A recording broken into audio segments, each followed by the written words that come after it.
The following program contains hype, awkward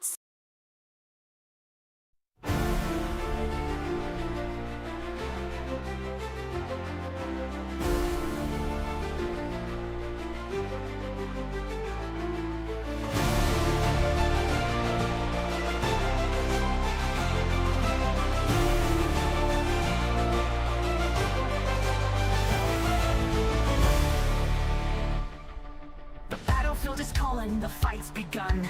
A universe of heroes, we rise as one. From Cap's shield to Widow's sting, each legend here makes the cosmos sing.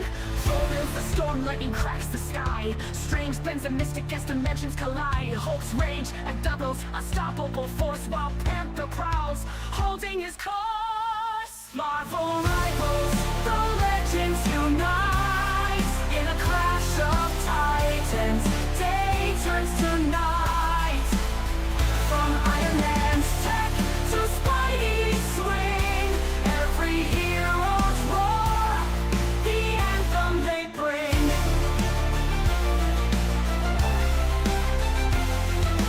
Scarlet weaves chaos with the flick of her hand, while Logan's claws carve through the land. Ghost Rider burns with the vengeance untamed. In this eternal struggle, nothing's the same. Star-Lord leads with a cosmic flare. Rockets fire, power fills the air. Storm commands the winds to rise. Marvel rivals, where legends never die. Marvel rivals, the legends unite in a clash of titans. Day turns to night. From Iron Man's tech to Spidey's swing, every hero's roar, the anthem they bring.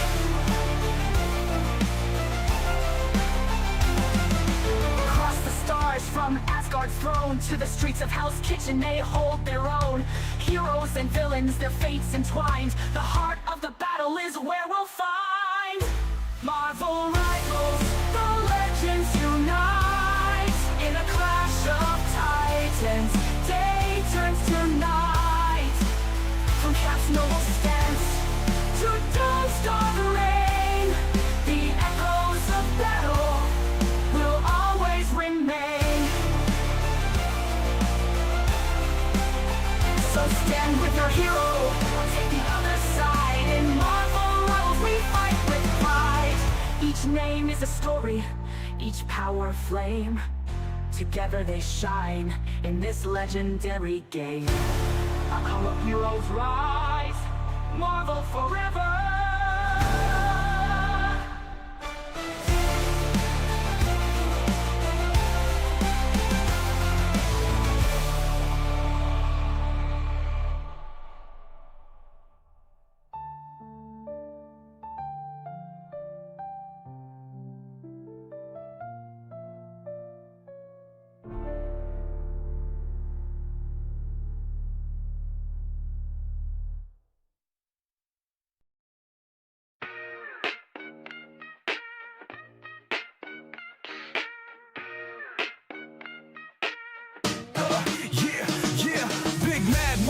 Always got the key. When you pay, he plays, that's how it be. Xbox in his veins, Game Pass in his soul, saying boot on next season, that's how we roll. Xbox invades enemy territories here. Watch out, PlayStation, you better fear. Less is more, nah, we charging more. Game Pass on deck, we ready to explore. When you pay, I play, that's the rule. No time for delays, I'm running it cool. If you build it, they'll come, trust the vision. Boot on next season's now the mission.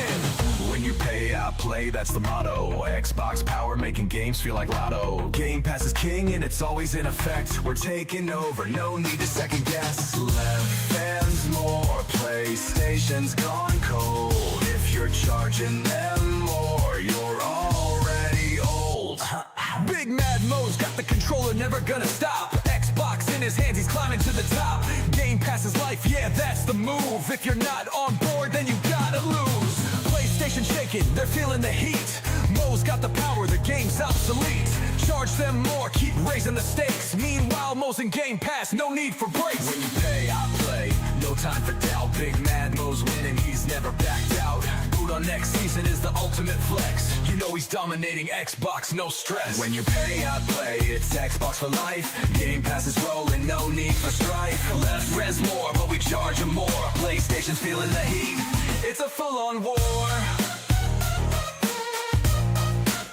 Listen, red defeat. Listen up, PlayStation, we're taking the crown. Mo's running this game and you're just falling down. Game Pass is rising, no time for delay. Mo's got the vision and he's here to stay.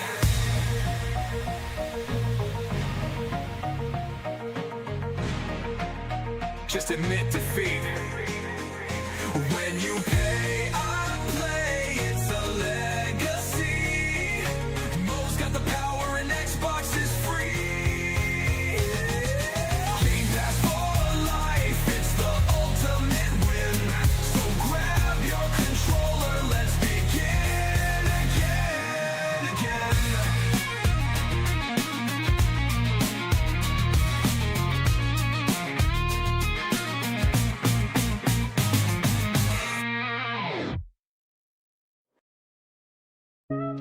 Yeah, you know who it is. Big Todd in the house, 16 times the detail, 1,000 planets, but none of them got NPCs. Hey, let's go! Word, Bethesda, oh Bethesda, you got me again. Told me it'd be polished, but it's glitching instead. Todd Howard said you can go anywhere, but my ship just crashed and it ain't even fair. Oh Bethesda, take my cash. Another broken launch, but I still come back. 16 times the detail, yeah, we all believe, till I take an arrow straight to the knee. Hey, load up, Fallout, yeah, I'm feeling bold. Power armor looking nice, but my limbs won't fold. NPCs T-posing, floating through the sky. Said it'd be next gen, man, Todd, why'd you lie? Starfield's got 1,000 planets, sounds insane, but half of them are empty, bro, explain the game. I built my ship, took off, feeling real tight. Then I clipped through the floor, now I'm stuck in a fight. 16 times the meme, 16 times the lies. 16 new patches, each one's a surprise. Took an arrow to the knee, now I'm stuck in space. But that's alright, I'll just blame it on the chase. Word, Bethesda, I mean Buxta, here we go. Another new game, but it's buggy though. 16 times the detail, where'd it be? Guess I lost it with my frames at 23. Skyrim dropped again, what's this? Renursi 10. Got it on my toaster and my fridge, amen. But I still take a knee shot every damn time, and the guard don't care, man, I'm losing my mind. Fallout 76, yeah, that launch was rough. Charged me full price, game still looking scuffed, but they patched it up. Gave us NPCs, only took them 5 years, but hey, I'm pleased. Lure, I keep playing, yeah, I don't know why. Maybe it's the bugs or Todd's sweet lies. He says, go explore, make your own fun, but I fell through the map, guess my run is done. Or 16 times the bugs, 16 times the crashes, 16 times my save files taking flashes. Took off in my ship, thought I'd see the sights, but my crew's just floating like they're in a fight. Pre-order bonus? Oh, that's a laugh. Season pass, more like a crash. Nuka-Cola, more like Nuka-Whoa. I swear every update's another low blow. You're Bethesda, oh Bethesda, you got me again. Told me it'd be polished, but it's glitching instead. Todd Howard said you can go anywhere, but my ship just crashed and it ain't even fair.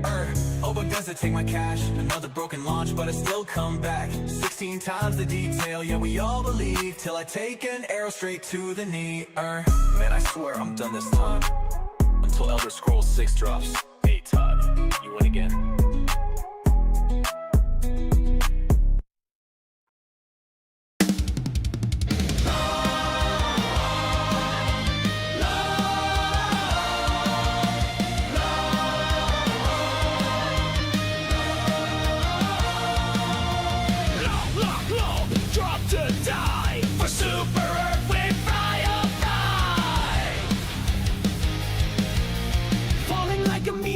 Justice from the sky, landing on my teammate's face. Oops, at least he tried. Bug guts in my teeth, robot parts in my boot.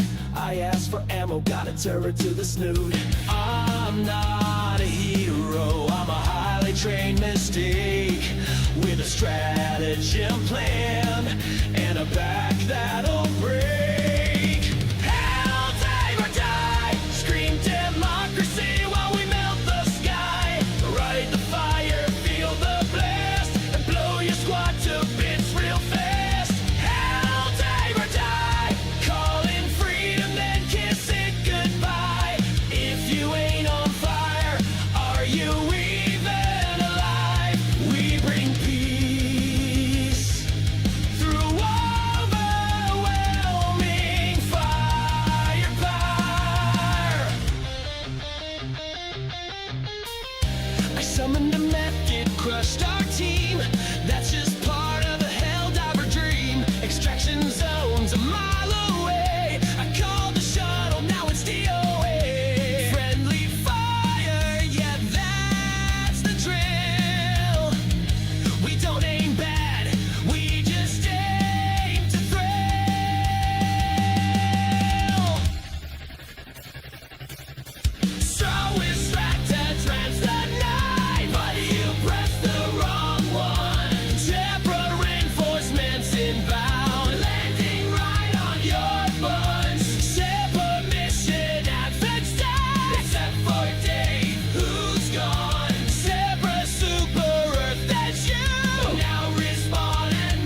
Freedom isn't free. It cost 4 lives, a misfired rocket in Jenkins' last med pack.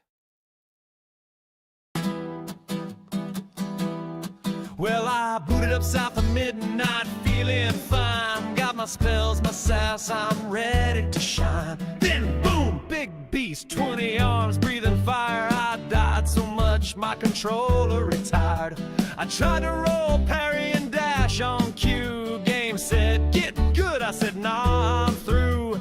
And right when I almost snapped and quit, I heard a whisper, a gospel hit. Skip the boss, John Walker said. Just walk on past, don't be misled. Games ain't chores, they're meant for fun. So let that angry dragon stay undone. You ain't gotta fight no squid with knives, or study boss moves like it's changing lives. Hit skip, sip tea, and read instead. Just skip the boss, like John Walker said.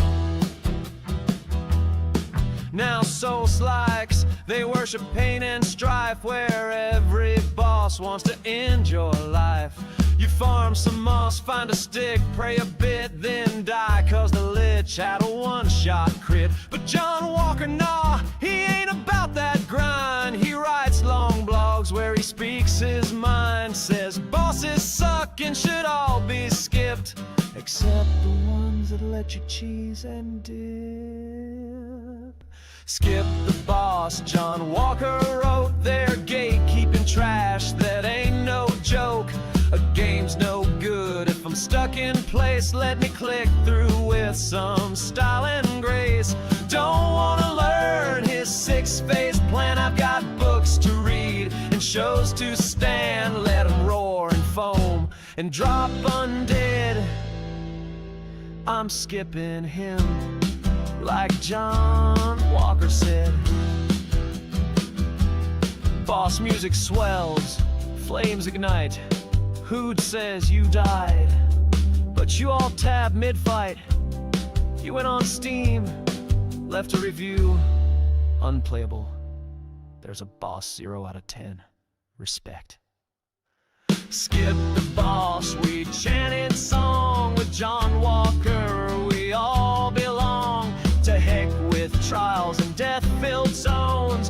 Let's play games from comfy thrones. No to walls, no to stress. Yes to stories and cozy quests. Why fight God when you could bake instead? Just skip the boss, like John Walker said.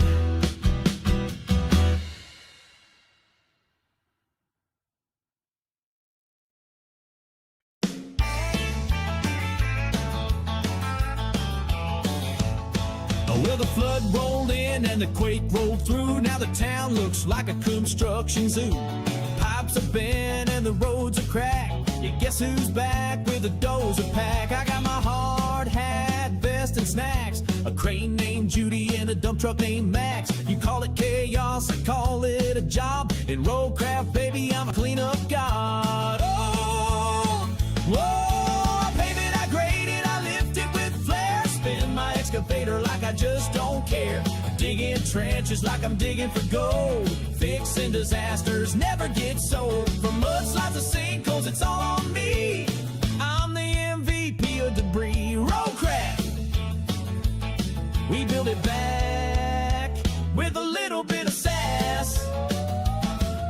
This ain't just dirt, it's a lifestyle dream. I operate a forklift like a NASCAR team. One mission in and I'm neck deep in mud, but I look so good in this backhoe stud. Traffic cones are my battle flags, fixing potholes while chugging snacks. No AI here, it's hands-on grit. If my steamroller had arms, it'd quit. Yeah, I haul it, I claw it, I weld it with pride. Jackhammer rhythm like a carnival ride. Clearing landslides with my trusty rig. Just another Tuesday, I say and dig. From twisted bridges to towns gone wild, I rebuild them all contractor style. Roadcraft, saving cities with a loader and a laugh. Oh, I don't need no cape used to have his vest and steel-toe boots. Forget Call of Duty, I call the crew, 'cause Bob the Builder would've called me too. So I drill it, refill it, patch it with flair, rescue a town with hydraulic care, bulldozing problems like a bossy champ. I'm the diesel-fueled FEMA camp. Tornado hit, don't panic, bro. Just boot up Roadcraft, let's start the show. Roadcraft, we rebuild dreams with a little dirt bath.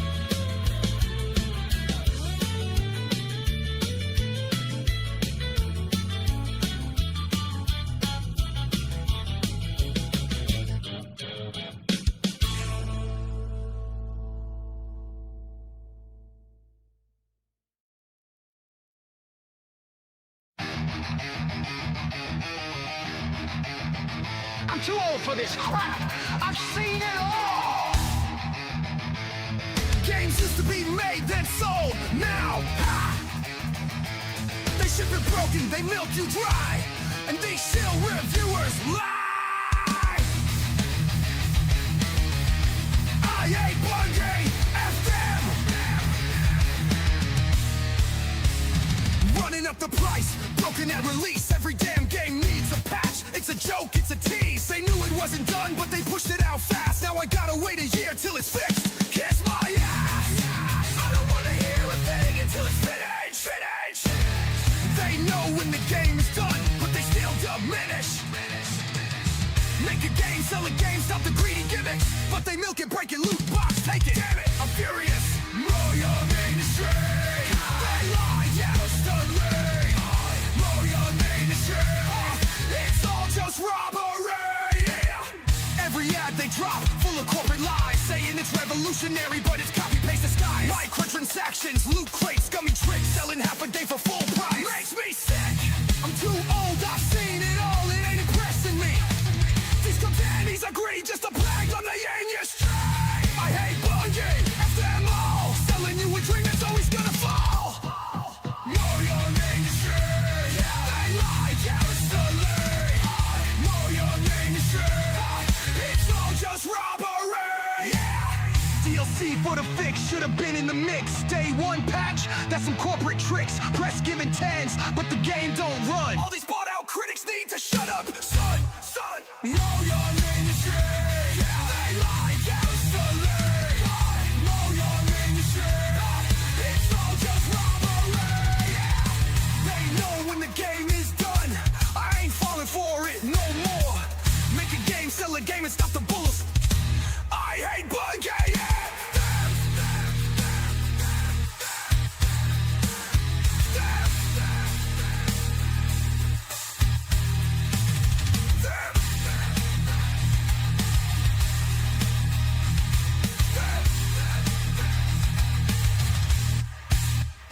Damn it, I'm rolling. No more. Make a game, sell a game, and stop the bullshit. I hate Bungie.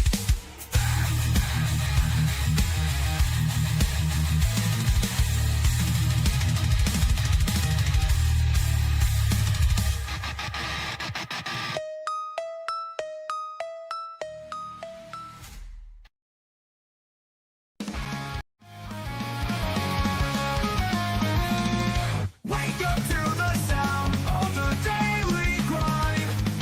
Morning laughs and news you'll find. Coffee strong and music plays. Kicking off these early days. The daily grind will blow your mind. Stories shared and jokes unwind. Moving up your morning time. Join the fun in the daily grind. What's going on, everybody? Welcome back to another day, another episode of the Daily Grind. I missed my main page because it got deleted, so we're going to start with the chat on screen. What's going on, chat? Hope you guys had a good weekend. I didn't get to watch the show. We got to watch Summer Game Fest on Friday. I missed the PC game show. I missed everything. I kind of listened to what was happening to Xbox while I was driving, but I didn't watch it. So we're going to watch it this morning, get my actual reactions of gameplay. I didn't go on Discord last night where you guys were talking a bunch of stuff. I said a couple things, and I got off. so I could do the show this morning. What's going on, chat? What's going on, Travis? Let me scroll back up. Travis Z, Big Mo, Roic, good morning. Let's see. Clips, Jason, Aku, good morning. Wonder Rose, good morning. Dustin, good morning. Big Mo, I don't know if I just said it, but I said it. Robert Jones, Sarge, good morning. James Thomas, good morning. All right, so we're gonna watch the Xbox Showcase. I know you guys already watched it. I haven't watched it, and I'm gonna give you my real reactions when we watch the actual stuff. So I know you guys are saying in chat that Xbox had the best show, and what I saw for Summer Game Fest was so disappointing. After we watched it, Sarge was up here, and I was like, man, what a disappointment that was. Like it was just bad on Friday. Okay, so hold on 1 second. Yeah, so that was bad. Then I didn't really hear anything on Saturday as I was like scrolling through the internet about all the other game things they showed. And then PC game show, I watched a little bit yesterday, and I was just like, I'm not interested. So maybe we'll pick up some stories throughout the week or whatnot. The one thing I did see is Splitgate, what they came out on stage on Friday, and then just talking shit towards Call of Duty. Here's the thing, right? You don't get to come out and say that your game's competition for Call of Duty. That's not your thing, okay? You get to make a game, sell a game, and then if it's a fun game and people like to play it, then the people play it, and they get to choose if that game is better than Call of Duty. You don't get to choose that. But those are just my thoughts. All right, so let's get to the Xbox Showcase. Travis, did I read that right? Did you say you have 7,500 hours of gaming? Is that what you said? This year, I just looked at my system. I have 7,500. 7,500 hours in 1 year in a 365 or in this lifespan of you playing. Because that's like 300 days, a little over 300 days plus 24/7. No, I said 7,500. You said 7.5. Yeah, I messed up. It's 7.5. Yeah, that's 7,000. Yeah, no, I see that. I didn't say 75,000. I said 7.5 thousand. 7,500 hours is like 300 plus days in 1 year. That's not right.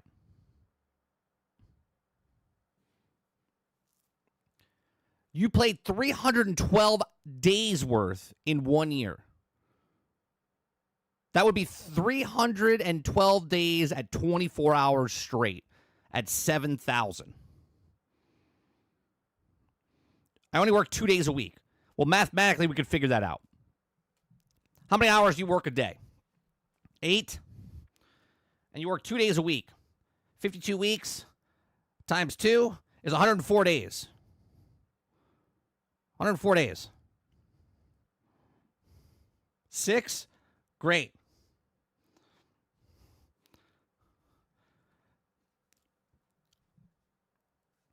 That's not, I mean, I'm not going to say it's not feasible. It's just highly unlikely. Especially how much time you talk about stuff on Discord. There's no way in hell you're putting 312 days, 24 hours a day playing video games. Unless Discord's part of your gaming structure. Ain't no way. Ain't no way. Unless you like leave it on and like walk away.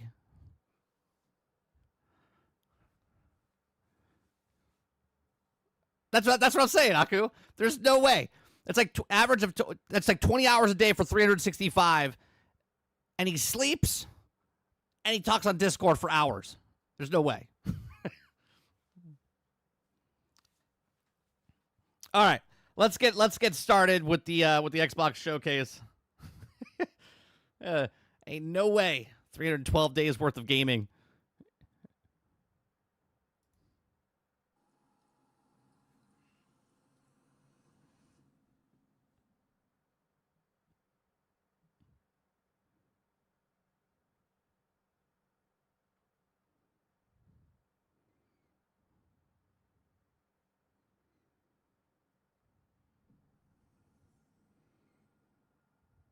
Let's go roadkill.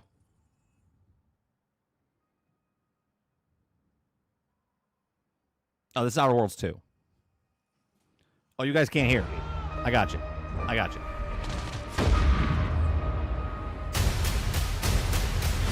Do you think I care that the colony is in disarray? We didn't come to Arcadia to get bogged down in pointless warfare. We came to spread freedom and liberate resources for profit. But this pesky Earth Directorate agent is mucking things up. They're not alone in doing so. And they think they can just choose. We talked about this a couple of months ago. Outer Worlds 2 looks good, looks better than Outer Worlds 1, but I don't know. Which we need I gotta see more of it. I think they're doing a showcase after this showcase, right? What if this Or they did. I should say they did a showcase. order and that world computer of theirs? That could be the key to closing the rifts that threaten the colonies. So, you see why this menace must be wiped from the face of existence. Or, better yet, brought to our side through the power Well, make the of problem solve a capitalism. solution, Ray. Make the problem solve a solution. $80 pushes you towards Game Pass. Let's get out there and buy our way to victory! I'm yearning and yearning for you. My heart and red. I'm gonna lower the volume a bit. Every last bit of my way. Every last bit that I'm paid. I enjoyed my time in Outer Worlds 1. Bit that I save is intended for you.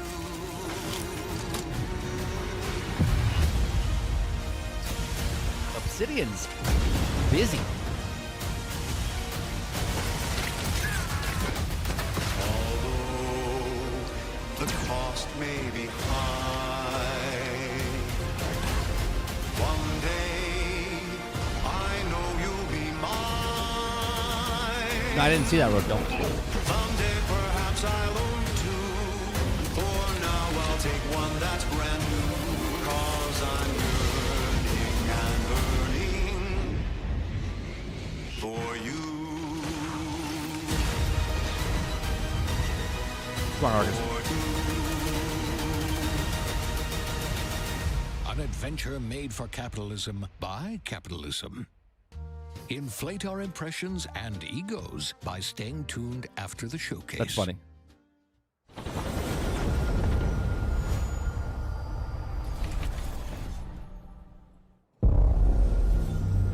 World premiere. Babe, what's wrong? I'm sorry. I've just been so depressed lately. You know, it would fix everything. Humanzaprem. Oh, High on Life. High on Life 2? I had fun with this game. This game was fun.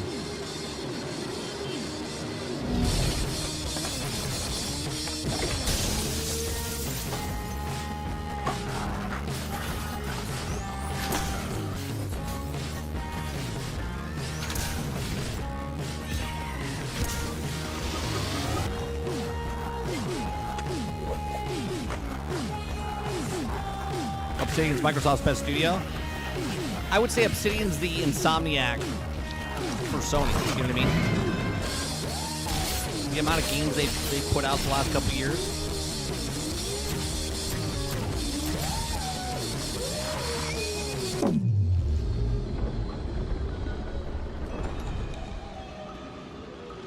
Oh, there's a little bow and arrow now? Yeah, humans are barely sentient. Scientists have done studies, and their brains are like half the size of ours. Yeah, that's not going to happen, Travis. I don't have 7.5 thousand hours to play video games like you.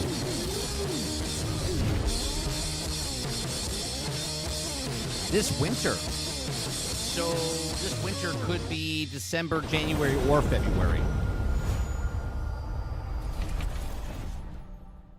That's on Game Pass. That's 2 games on Game Pass. World premiere. That's $160 saved.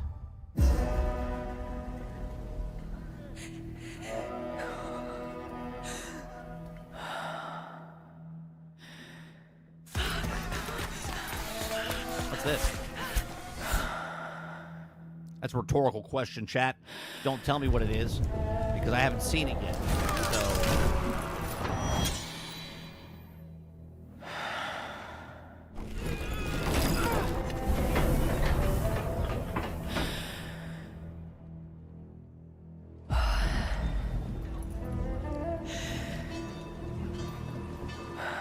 What is this, Assassin's Creed?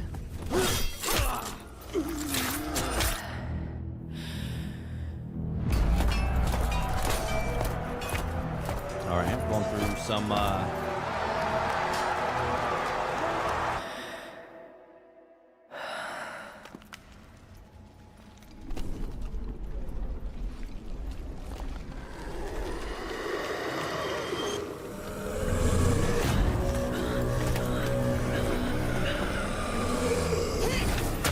Another boss battle game.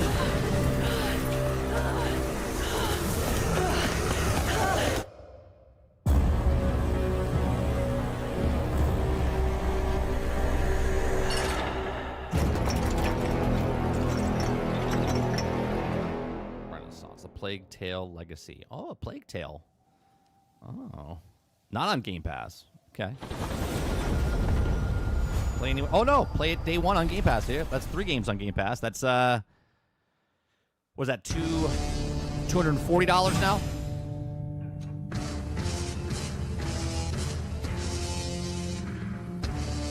Oh, is this the handheld? Oh, this is the commercial for the handheld. I know they showed the handheld. I didn't know this was.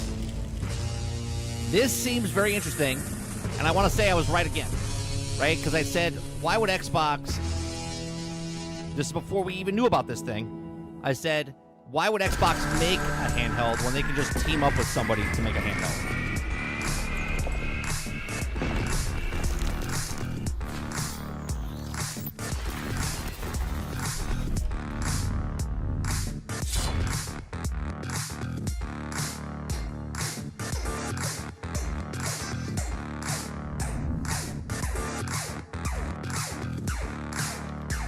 From the cloud.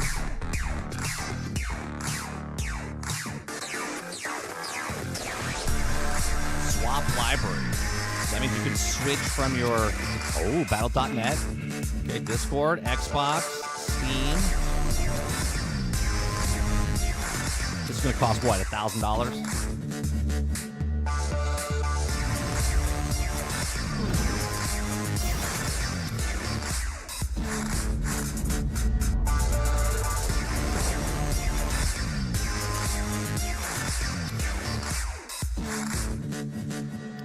Holiday 2025. 2 versions. So the big one up on top's probably $1,000. At Xbox, we strive Bottom to one's put the probably like player $700. first. And that's what you've seen from us over the years. We've led the industry with backward compatibility. That's why they raised the price we of the champion Xbox. Crossplay and cross progression. We deliver Game Pass, first on console, then on PC, and with cloud gaming. So what's next? How can we give you even more freedom, more choice, more ways to play? Our next step is to unify your gaming no matter where you buy or play. So we're building an Xbox experience designed for players, not locked to a single store or tied to one device.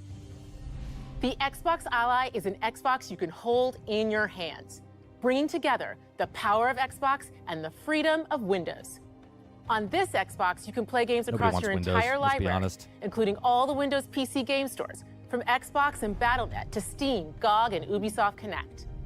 And the highly anticipated Hollow Knight Silksong. All right, real quick. So what you just said there, Dustin, actually top one is 900, the bottom one is 600. Is that official or is that your guess? Is that official? Do they come out with the prices? So before you said that, the reason I think that it's going to, what I said, about 1,600 or 700 is because they raised the price of the Xbox Series S and X. So it'll be like the S, the low tier handheld, the X, the high tier handheld.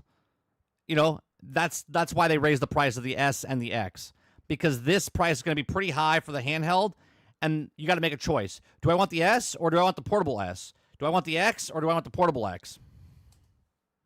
will be available at launch and in Game Pass when the Ally releases later this year. In fact, every new game you see in today's show will be playable on the Xbox Ally. We have always wanted you to have the unique experience of Xbox on any screen. That's why we're investing in Xbox Play Anywhere. Whether you're playing on console, PC, smart TV, or any Windows handheld like the new Xbox Ally, the Xbox experience roams with you.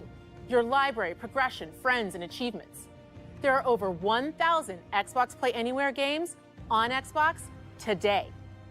And every new game you see in today's show, from our partners and our studios, is Xbox Play Anywhere. And because it's Xbox, you can always have access to Game Pass with a diverse lineup of games from the biggest franchises to critically acclaimed indie hits. This is the freedom we believe players should have. Any game, anywhere. And we are giving it our all every day to make this vision real. But it all comes back to the games. From Dead to Rights on the original Xbox to Armored Core 6, our relationship with Bandai Namco Entertainment has stood the test of time. We both believe in Sarah Bond, Sarah Palmer, Sarah Morgan. They're all annoying to me. You have to watch Sarah Underwood. That's a Sarah that won't annoy you. Well, at least back in the day when she was on G4 TV. bringing amazing experiences to players around the world, and their next game does exactly that. From Rebel Wolf Studio, this is a story-rich action RPG steeped in dark fantasy that I can't wait for you to explore. Thank you, and enjoy the rest of the show.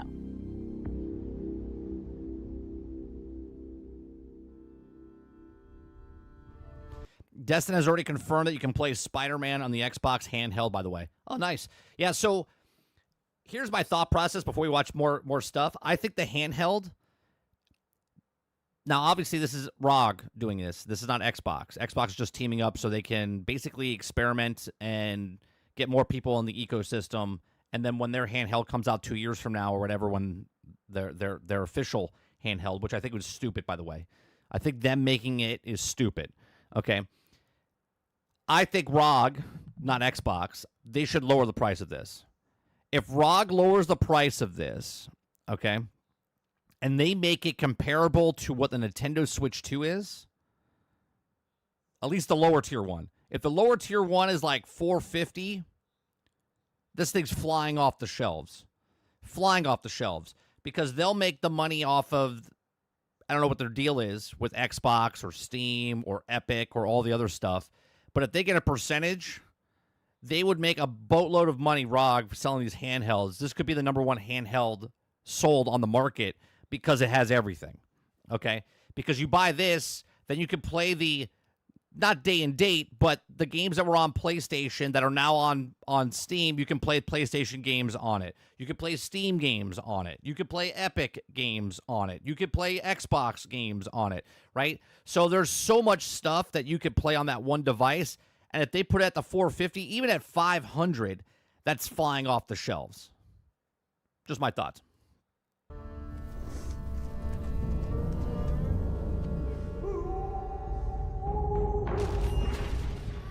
Agreed, James. Agreed. If that lower tier one, the white one, as you're saying, if it's around 450, 500, flying off the shelves.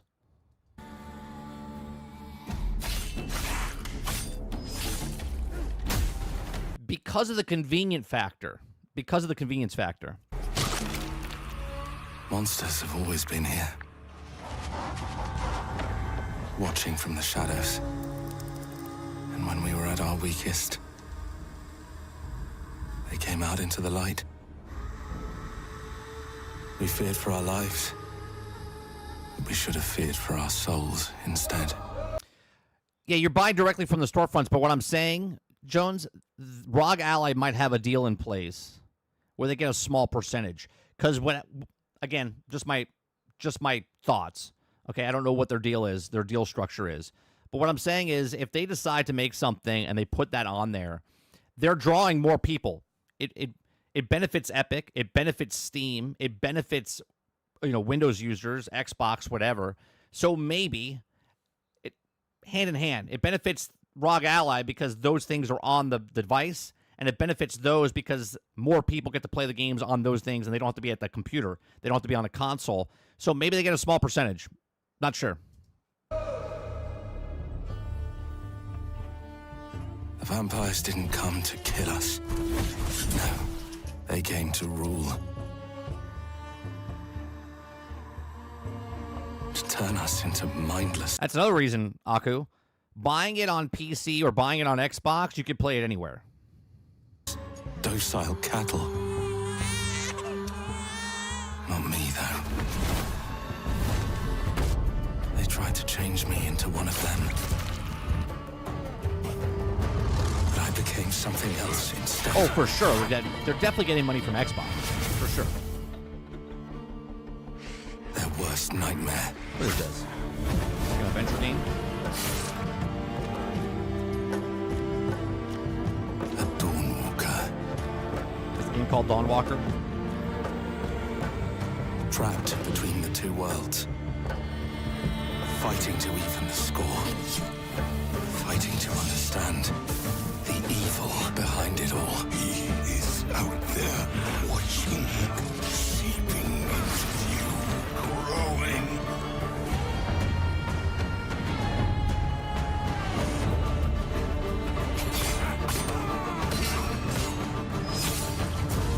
Damn. That's brutal. The blood of the Dawnwalker. Hey, I was right. Dawnwalker. I always pay attention to like dialogue and stuff because in movies they always say the name of the movie in the movie. So when I saw Dawnwalker, I was like, oh, that's probably the name of it. Is this on Game Pass?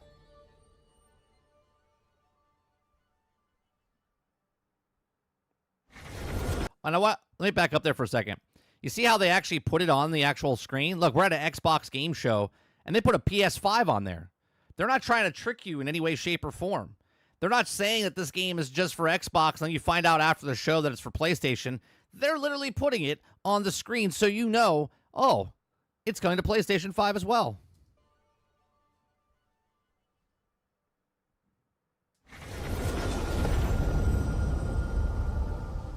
Play anywhere.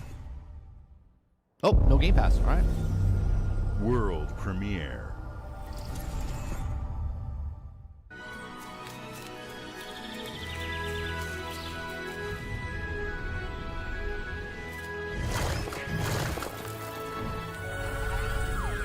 So why isn't the Xbox and PS showcase?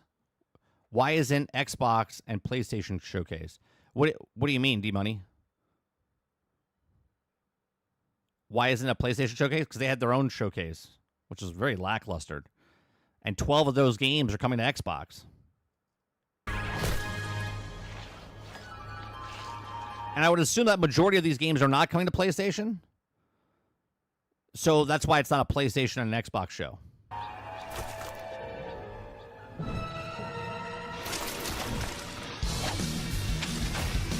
I never played Meat Boy, and I still won't. But it's cool that they have a 3D version now.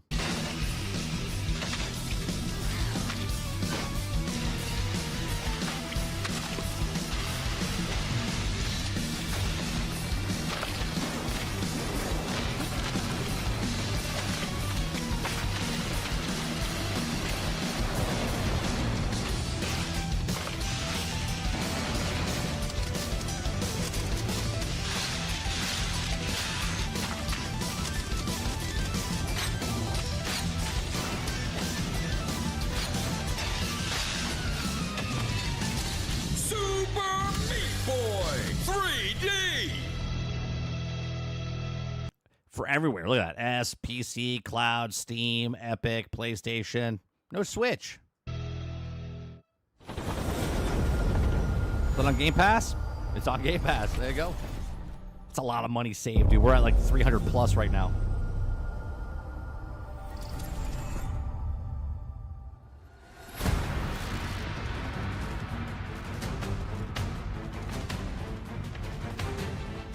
Watch your back, Yakumo.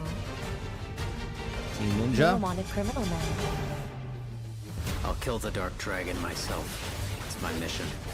My duty as a Raven Ninja. I don't think it's a prediction, Jones. Obviously, I think it's going to come to Switch. breaking the Dark Dragon free has its That's right up their alley. It might be too gruesome for it, maybe a Switch. I don't know. But I would agree with you. I think it's coming to the Switch.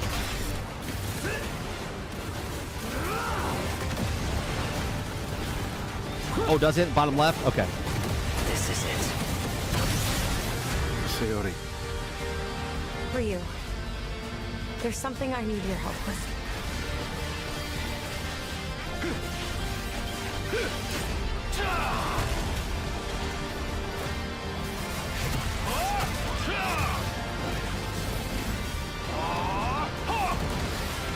It's on Game Pass, right? They already announced this on Game Pass.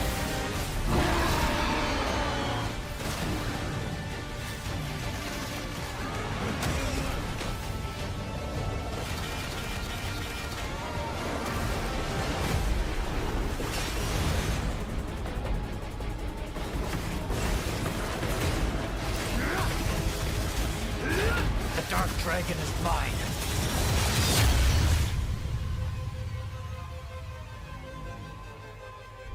Play anywhere, Game Pass. There you go.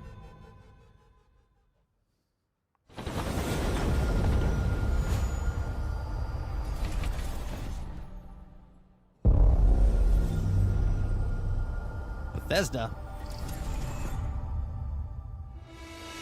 Oh, the DLC. This is a must get. I love this game. I had so much fun playing Indiana Jones. Here we go. Good luck, Indy. What are you doing, Jones? Are you crazy?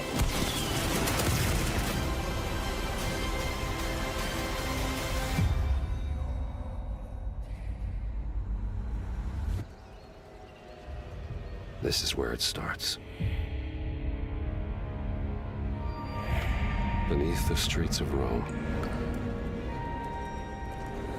Enter Now the you need the city base of game, Antioch. right? You need the base game to play this.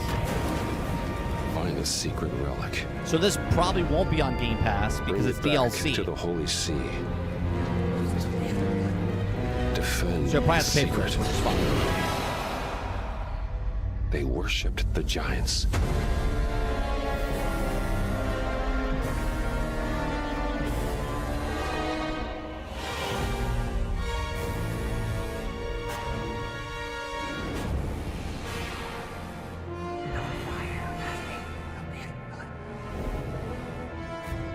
September. Nice.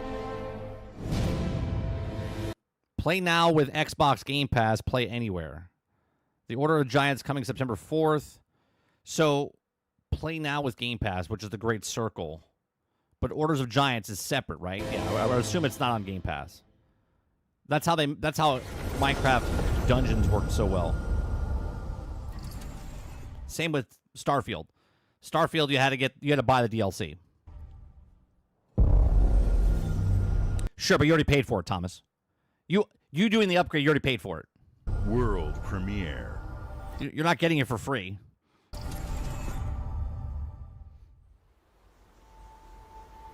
はるか昔、この国に輪廻の獣が現れた。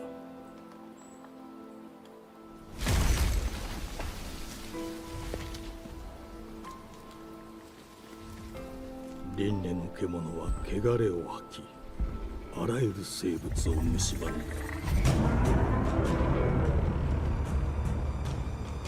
We saw this before, right?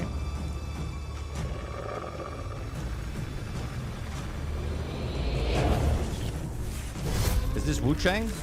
No.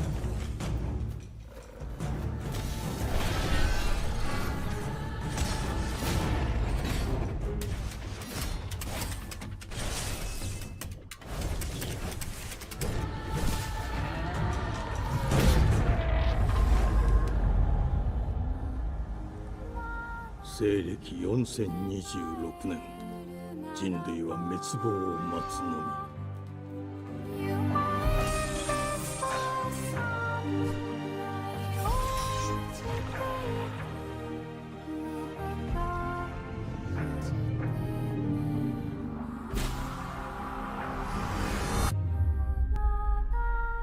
Beast of Reincarnation. 封じ子エマ、お前こそが輪廻の獣を滅ぼす刃となる。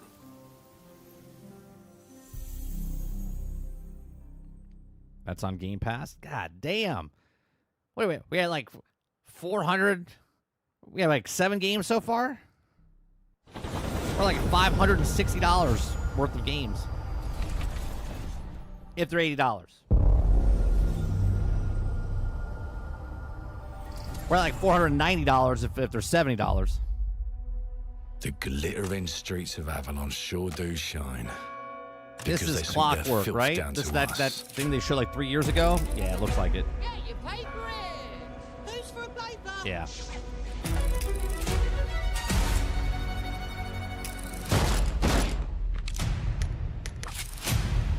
Here's to playing in the mud. What was it called? Clockwork Renovation? Clockwork Revolution? Is that what it was? Clockwork R Life here something. ain't for the soft-hearted. You will be paying me back until you fucking rust. It ain't for the spineless. Keep your filthy pickers off me. And it sure as shite ain't for the decent. That's a clean sweep for one. Clockwork Revolution. Thank you. There has been a crime! Justice No, not Clockwork itself Orange. has been affronted. I have been burgled! Lord It's like Griswick. It's like Willy Wonka Yes, gone crazy. I got that part. Well, Do Willy you Wonka know was crazy. anyone who Crazier. might wish you ill?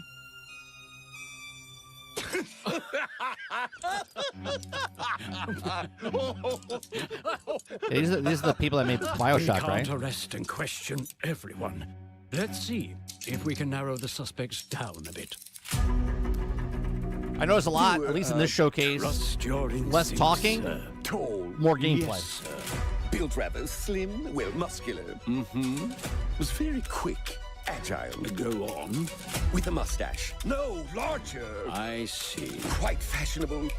That's the fiend who robbed me. They got my good side this time. Breaking in is the easy part. Your brandy, sir. Getting away with it is the real trick. These candlesticks ain't gold. Worthless and dull, just like you. Nah, I have a customer. How can I mean, I help noticed you? it, El Dente, I'll and talk we're to only you, about Errol. 7 games in, 8 games Sounds in. like They've I'll showed get a more bad deal. You talk gameplay to me first. in these and games him than anything else, never. than any other Got show that it? I've seen. Uncle's a bit touchy, ain't he, Errol? Touchy? I'll show you touchy! There. Anything else This guy's you got care like, to say to Errol? Like Uncle Scrooge Brains. vibes with Willy If I Wonka. hadn't seen it with my own eyes, I wouldn't have believed it. Round here, it's all sharp edges, empty pockets, and blood on the cobbles. Goodbye, Silas. No, no! Brutal. I'll hurt you, you fucking meat sack! I'll leave you with a pissing bed of pieces! You'd either got a gang at your back, or a knife in it. We're family here. Family takes care of its own. Can't put a price on that, can you? Them's in charge. They don't keep order. They keep power. Take this thing into the crucible and melt it. They just want us beaten, broken, and too scared to fight back. I don't want to kill him! That's why it pays to be clever and well-armed. Yeah, but Salty, isn't the people that made this the people that made Bioshock? Am I wrong on that? Let's go and end a few arguments.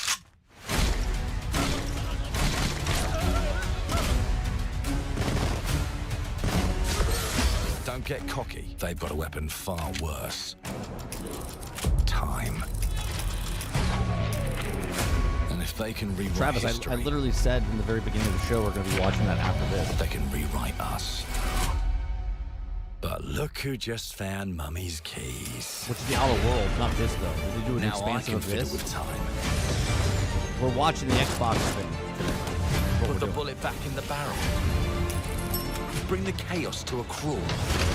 Take a mistake and make it like it never happened. It's not the ex Bioshock guys. That game's called Judas. We can can change the world. Oh, these guys made Wasteland. Okay. One choice at a time. And I can even go back and change the past to change the future. And let me tell ya, the hunters don't like it when the rabbits got the gun.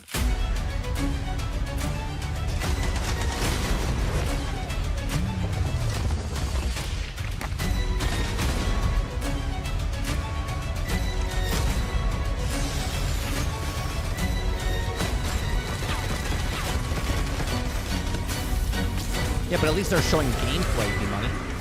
See, I'm confused, right? And I'm not saying you specifically, but people complain that they don't show gameplay in a game show. These guys are showing you gameplay, cutscenes, in-game. They're showing you a mixture of all three. And you're complaining about that? Come on, Hilly.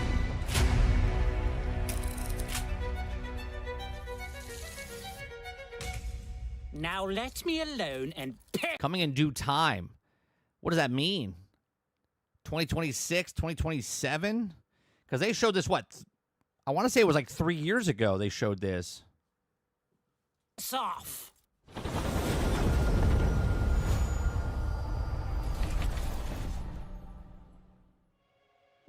Our creative teams are dedicated to bringing players award-winning, record-breaking, critically acclaimed games. Call of Duty, Black Ops 6 from Activision, Doom, The Dark Ages from Bethesda, Diablo 4, Vessel of Hatred from Blizzard, and Avowed from Xbox Game Studios. All of our teams across Xbox First Party are shipping their most played games ever, and they're also delivering more content than ever before.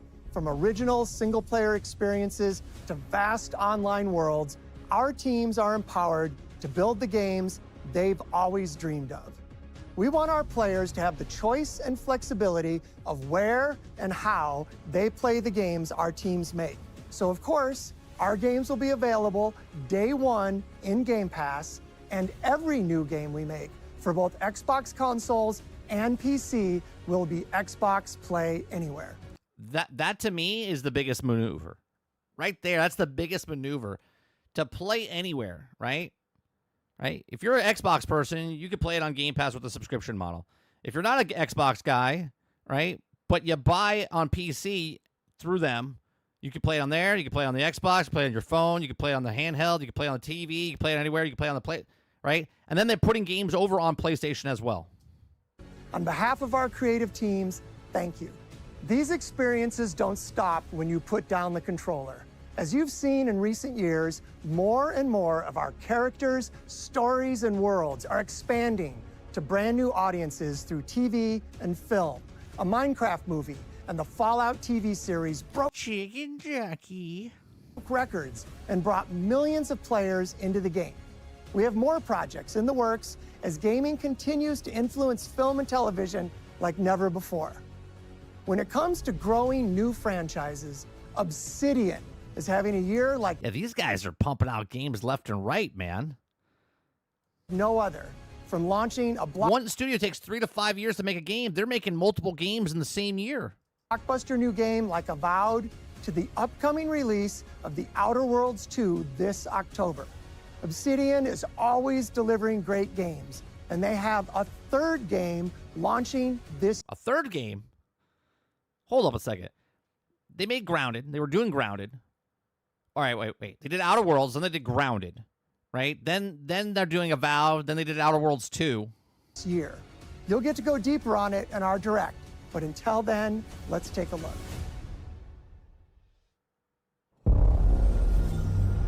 World premiere.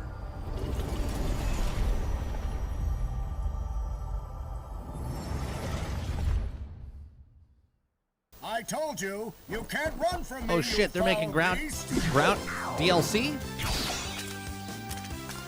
This is a Grounded commercial. With new flexible legs, the yoke girth action figure can ride anything. He-Man ripoff. Breaking news. There's been an explosion at Brook Hollow Park. Chaos descended on a ceremony commemorating the 2-year anniversary of when 4 teenagers were miniaturized against their will and left to fight for their survival. What's wrong with their faces? I guess that. Okay, I got it. In the backyard of a deranged scientist. I never finished the story, so. Formerly evil company Ominent Practical Technologies was set to dedicate a statue of the 4 teenagers, fast food science robot Burgle and Dr. Tully, when an explosion erupted. Dr. Tully and the teenagers' current whereabouts are also unknown.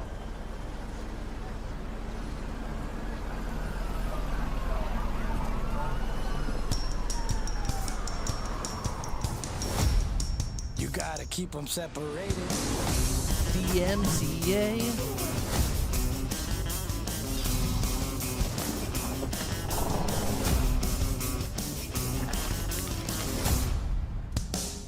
A new game. Grounded 2.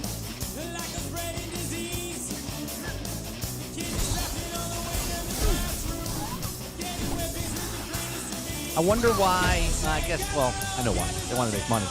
But it's on Game Pass. I love this game. This game is great. What are they going to do to raise it up? You know what I mean? Keep it the same, but make it better.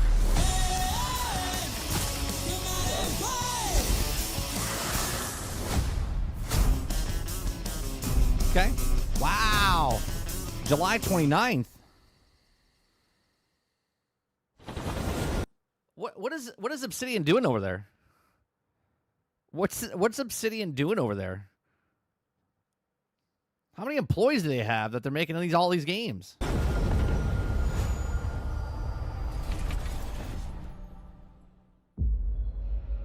The predecessor, ND3500, reached. Right, Hilly? They're using AI. Travel log. Attempting. Like, seriously. Grounded 1 came out, I think, what, 4 years ago? So since then, they've been working on 3 separate games? Data salvage. And they were still supporting that game for the last 4 years. I have encountered an unprecedented orphan. It was in a state of suppressed. Sure, Salty, they have the assets, but come on, they're still making a sequel to Outer Worlds 2, right? They're making Grounded 2. They're making Avowed. Recomposition. The behavior pattern of the orphans populating the area is highly unusual. What is this, Dead Space? I know it's not Dead Space, but it reminds me of Dead Space.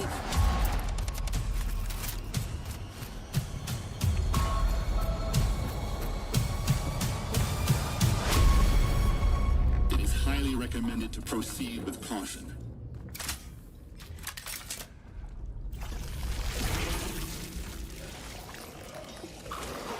What are you waiting for? Shoot him. If that was real life and I see that walking in front of me, 1,000% I'm shooting. I'm not lining up.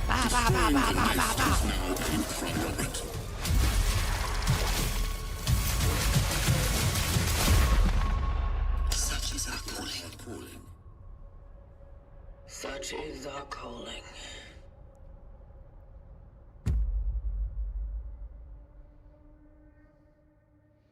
Dude, there's... All right, so that's not...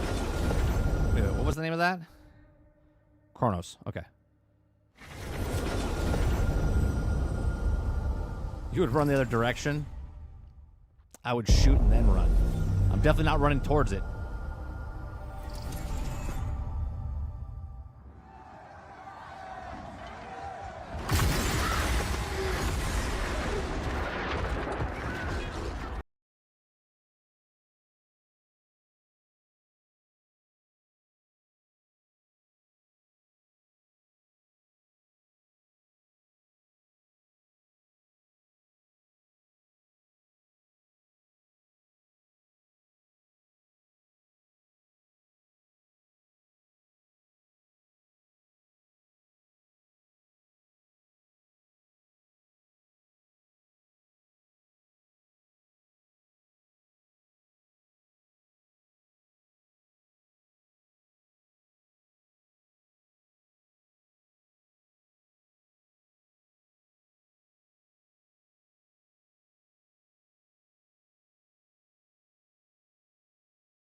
Yeah, right. That's the only thing they're grabbing, El Dente. When you pay for the animal, it goes directly to Bethesda.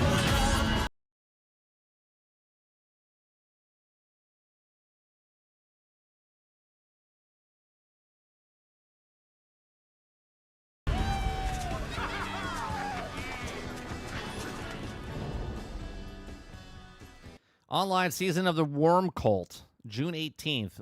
All right, so that's like next week. Okay. Aku with the $2 super chat says Fallout 76 is now the perfect game for Dustin. Fallout 76 is the perfect game for him now? Thank you very much for the $2.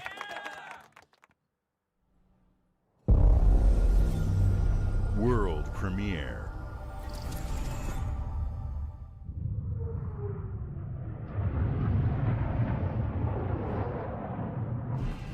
Mayday!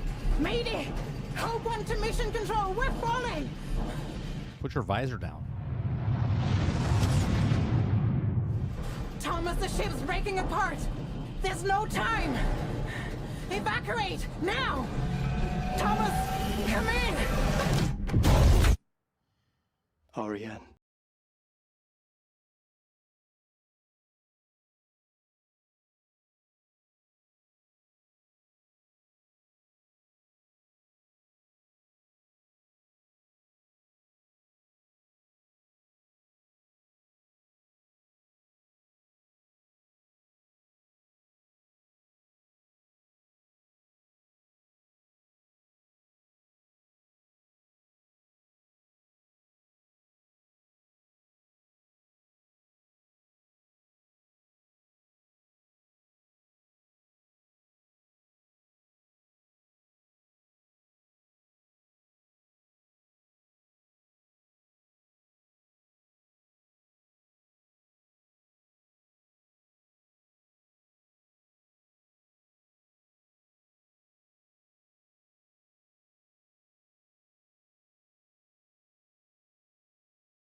Oh, a hand popping out of the snow. Black screen.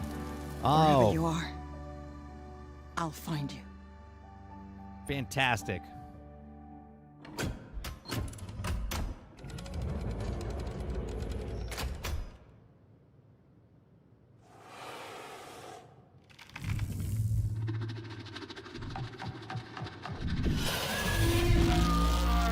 Oh, she's a looker now, huh? Game collaboration with the European Space Agency. Ah, Game Pass, another gun. We're up to like six.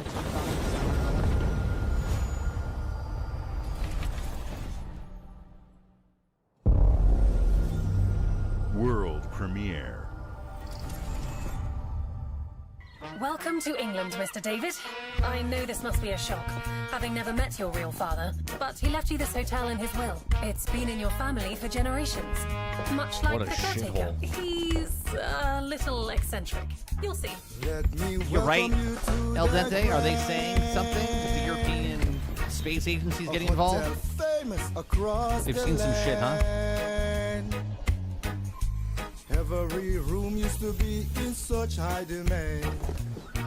Your wish I'll command here at the grand. You're a hotel owner, Well, and now you need a gun. It looks like you're about to do some renovations. Would you like some help with that?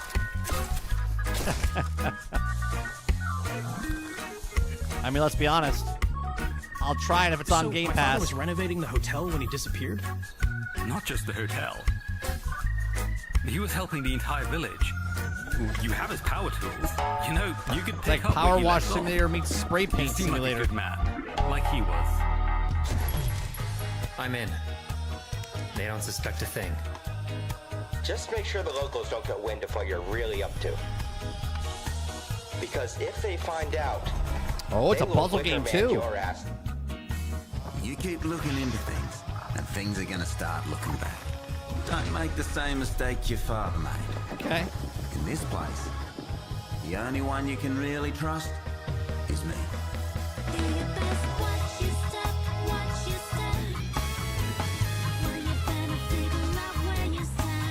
Whoever made this game did a lot of drugs. Congratulations getting your shit together and making a game.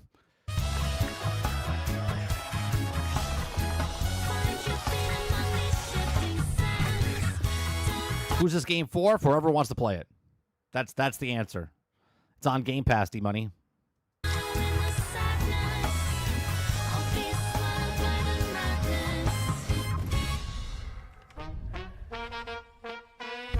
There are no ghosts at the Grand. Okay?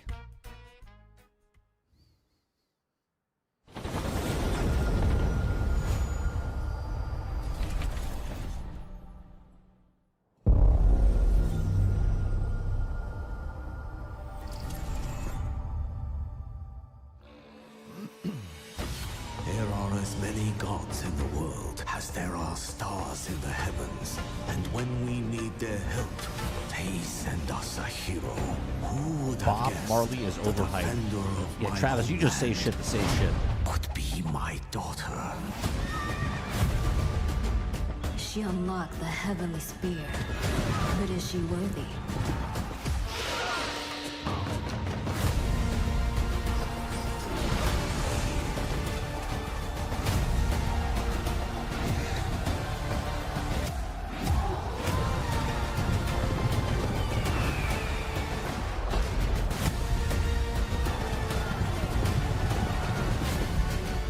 Well, let's be honest, chat. Travis doesn't have time to listen to music. He's playing 7,500 hours of gameplay a year.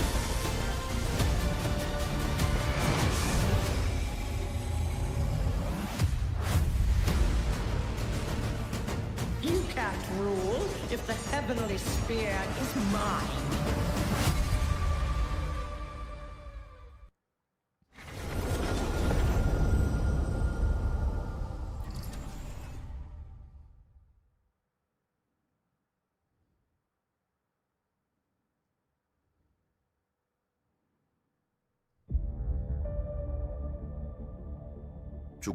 How it says all these games day one on Game Pass is kind of nuts.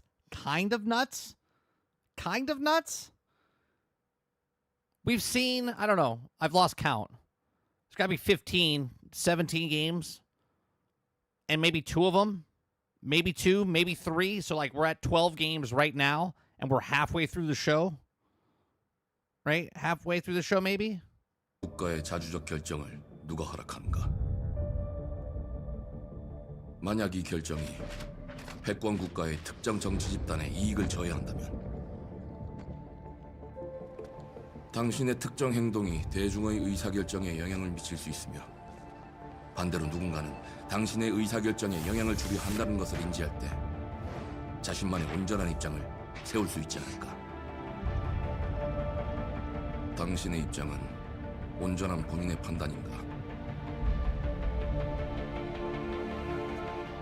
그렇게 믿고 있거나 믿고 싶을 뿐.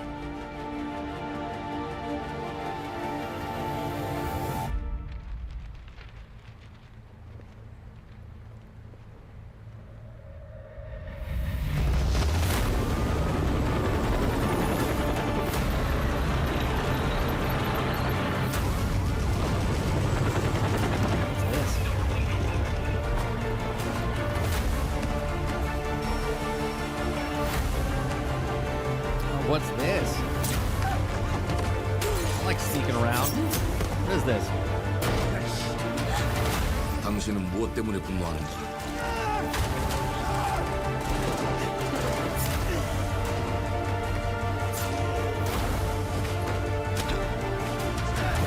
당신의 분노는 스스로 결정한 것인가?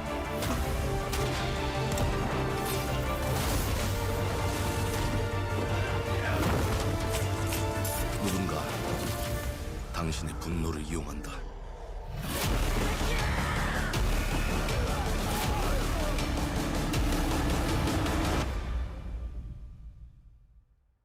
지정태. 지정태. Yeah, I haven't watched this yet, Dolphin.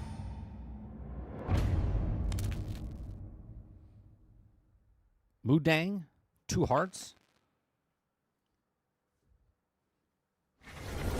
That looked interesting.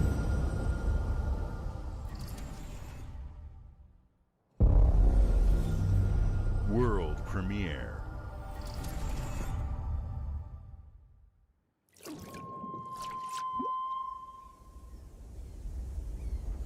E ora Olaiem lo itefativi. We've seen this before. Novo. We saw this last year. Te kemaite mana. Didn't we? I thought we did. Muite Maybe not. unanite I saw this somewhere. This art style looks familiar. Dia novo tua libemo iwa lotaname. Ona otalima diefema. Oh, it's Planet of Lana. It's the sequel? Okay. I was like, it looks very familiar. But it did say world premiere, so... Terali.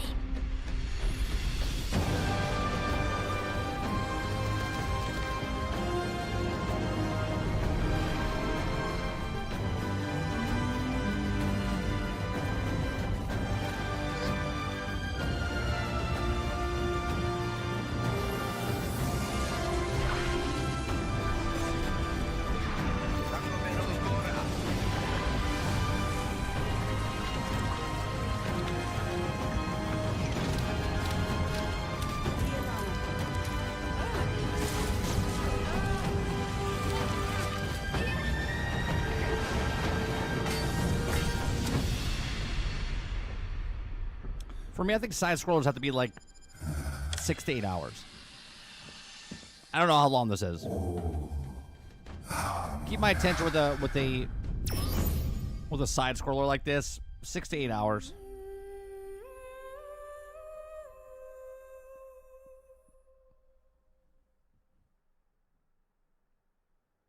It's a 100-hour side scroller? Yeah, I'm out.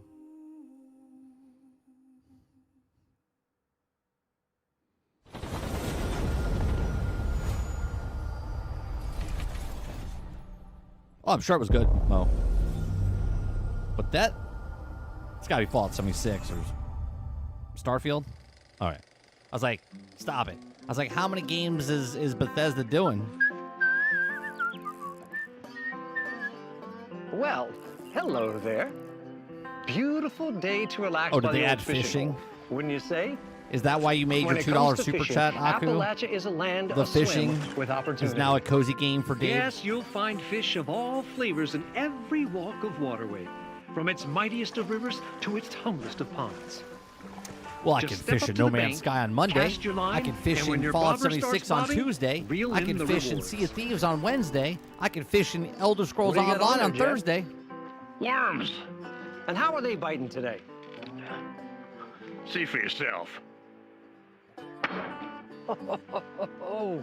Bagging the big fish starts with finding the right tools for the job. There are as many unique combinations of rods, reels, bobbers, and baits as there are fish in the sea. And when you've caught your No, fill, this hop production over wasn't to the that local tackle expensive. shop to swap that fish they tails. one camera set up, 2 guys in the thing, and boom. Can you smell that? That's it. No matter what troubles plague the future wastelands of Appalachia, you can always find comfort in cozy little joys like this. You just gotta know where to look. Vault Life is your ticket to easy living. Design and build your own little slice of paradise. A place to show off all the bits and bobs you collect in I your do like this game. Got a green thumb? Plant your own peaceful vegetable garden. And nothing warms I'm the not heart coming back for fishing, like a though. That's not neighborhood bringing me cookout. back. Ah, community makes a wasteland a waste home. Join today, and tomorrow you'll be kicking back and sharing a meal with friends in beautiful Appalachia.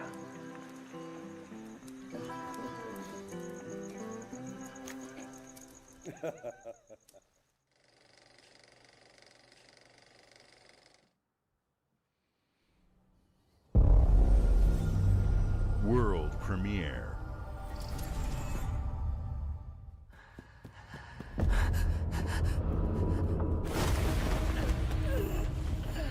In-game footage.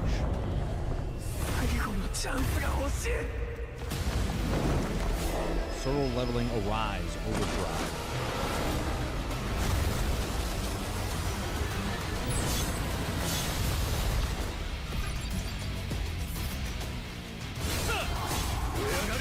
Boss battle game. crazy the amount of boss battle games there are. Like an insane amount. You could play one every single week of the year and be good.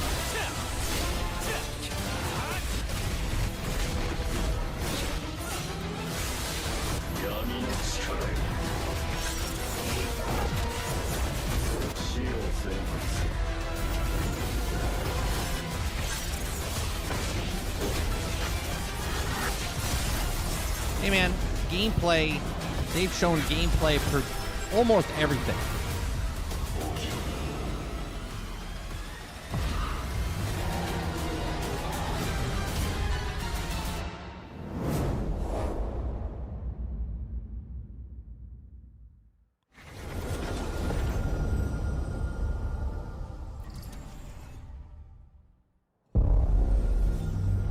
World premiere. What do you mean by that, Jason? It doesn't paint a good picture for Fallout 5? You mean like Fallout 5 coming anytime soon, or are you talking about like what they did with Fallout 76 that was Fallout doesn't look good on Fallout 5?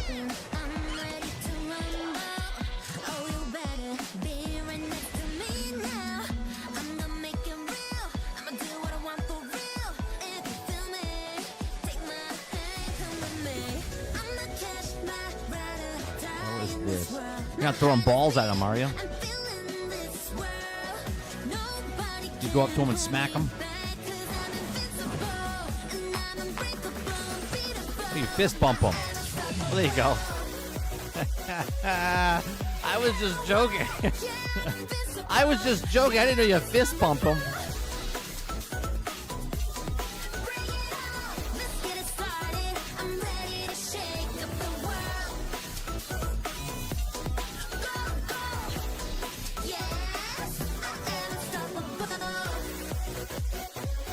Overall direction of the franchise isn't looking good based on what I've seen in Fallout 76.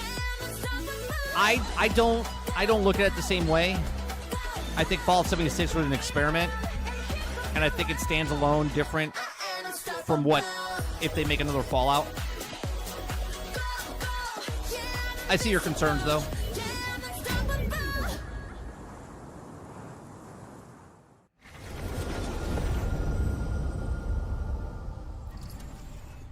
Now they fist bump, Salty. They're okay. There's no ball throwing. Hey, what's up, everyone? It's Tony Hawk Pro Skater. I just want to say thanks to everyone for all the love and support we've seen since we announced Tony Hawk's Pro Skater 3 and 4 a few months ago.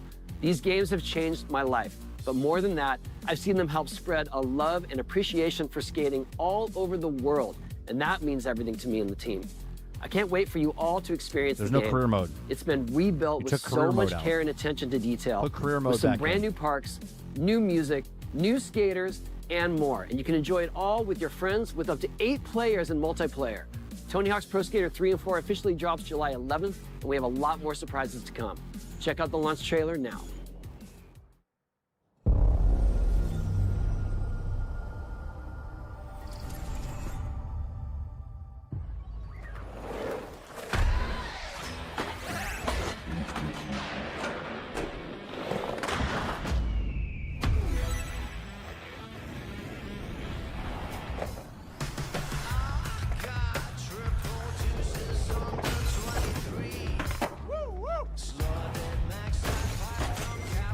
My son don't like this. He likes to play in the other skates.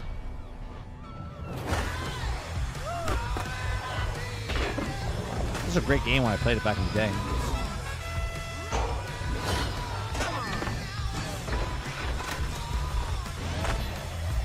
Isn't that crazy? This is what my brain thought I was looking at when I was younger, right? Like the way we played it back then is what I feel like the graphics look today, but obviously they weren't.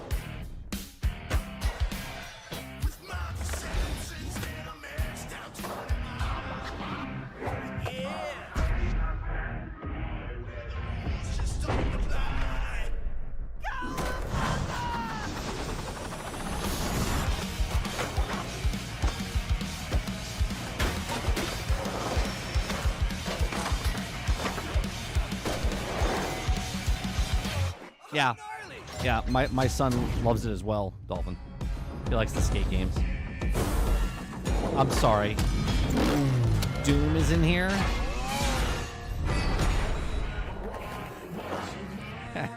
Holy Christ! Look at all the platforms. I mean, obviously most of them are Xbox, but Xbox you can play it on Xbox One, Xbox PC, xCloud, Battle.net, Steam, PlayStation 5, PlayStation 4, Switch 1, and Switch 2. What? No Epic?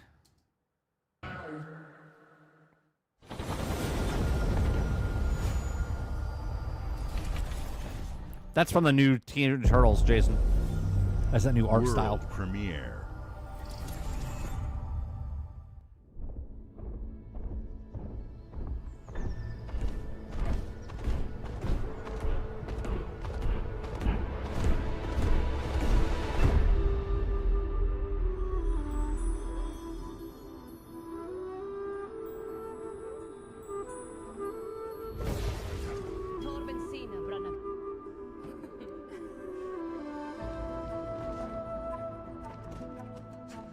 Yeah, the one you're talking about, the one from the movie with Tobey Maguire, Dolphin.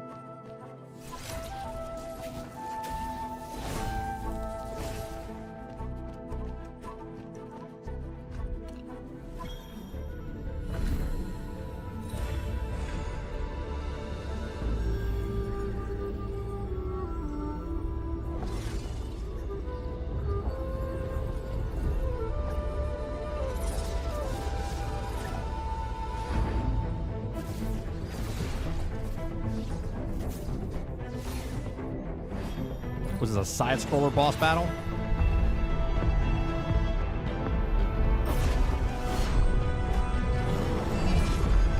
Did he just make his sword out of his spine and then pull it out? What the...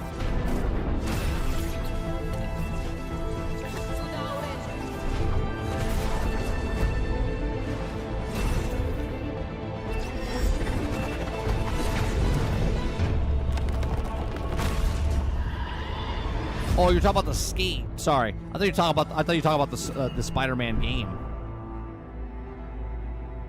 You're talking about Tony Hawk. Gotcha.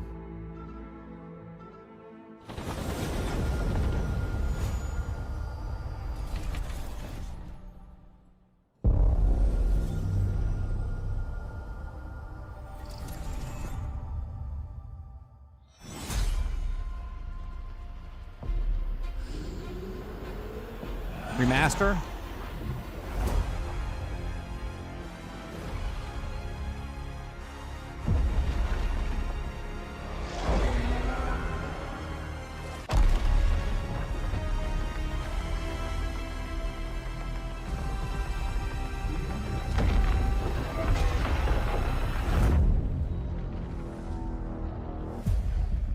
Oh, it's coming to PlayStation now? Look who decided to show up.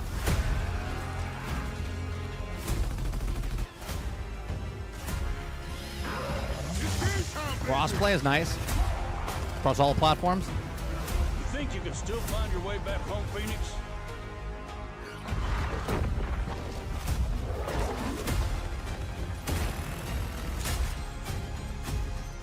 Looks like they upgraded. Who knows you, baby? Let's do this.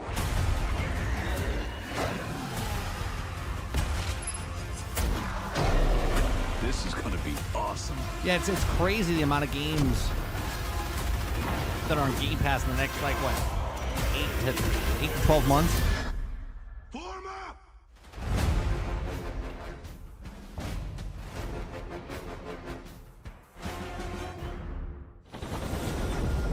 Congratulations, PlayStation fans. You get to experience Gears of War now.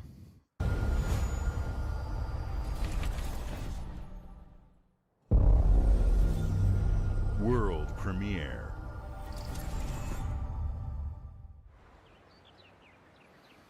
I think the upper version will be around like 800-900, and I think the lower end one will be around 700, 600 to 700. I think what they're doing, House, I think they're gonna do in order pricing. Ready? S, lower tier ROG, right? X, higher tier ROG. That's what I think they're doing.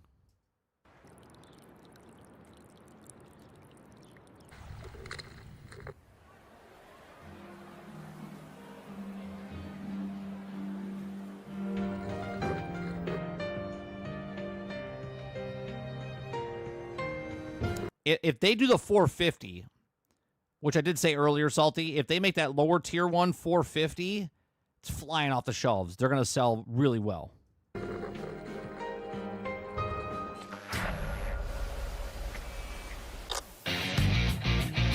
Oh, just Persona? I never played any of them.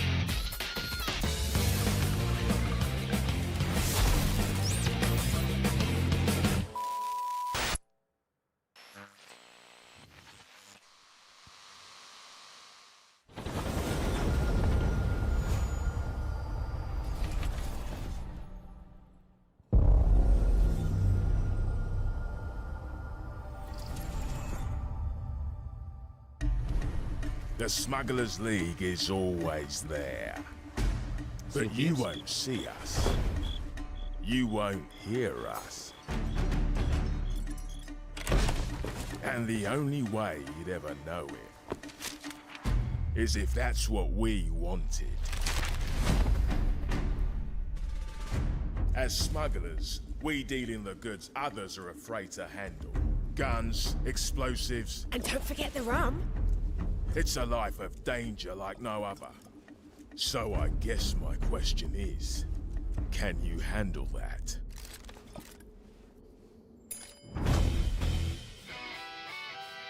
Getting your hands on gold is one thing, but you should know that this is what we're really after.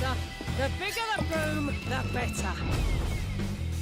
Explosive new loot. Smugglers need to be adaptable. It's more than moving under moonlight and shadows. You should be ready to take advantage of others' misfortune. Stealing, of course, is always an option. Just do whatever it takes to get the job done. You are pirates, after all. Welcome, my friends, to the Smugglers League. Did you guys see that new game? Maybe we'll watch it after this showcase. There's a game called Ahoy that I posted in I think I posted in the submitted stories. It's very ambitious. It's a Kickstarter game, but it could be very, very good. It'll be much better than Skull and Bones.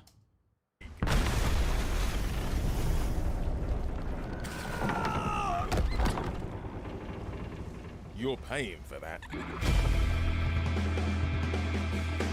We'll have to wait to see more info on this.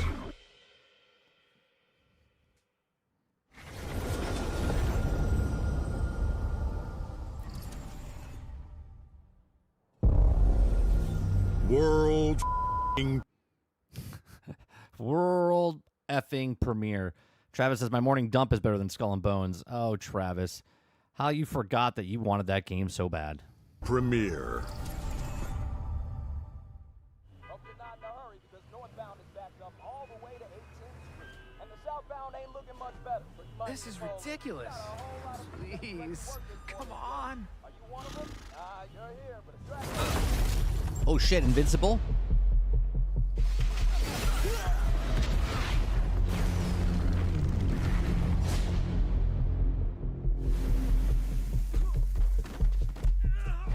Had enough yet? No, Dad, not even close.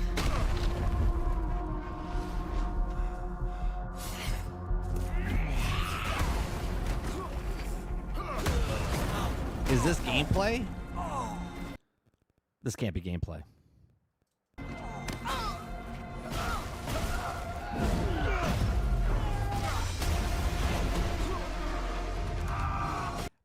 There's no way they made a Superman game without being Superman first. I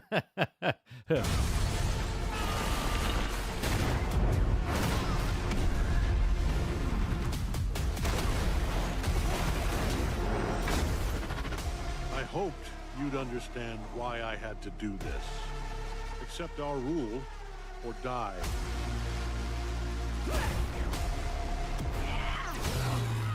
Oh, it's a fighting game. Third option.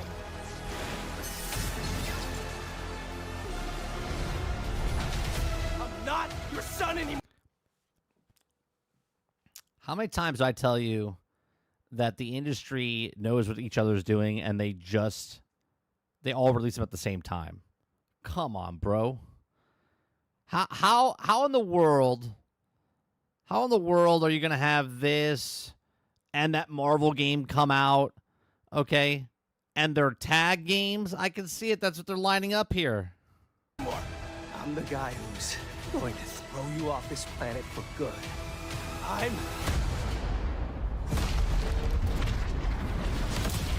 I mean, it looks great. Is this Mortal Kombat, guys? Or Killer Instinct, guys? I forget, were Killer Instinct guys the same as Mortal Kombat guys?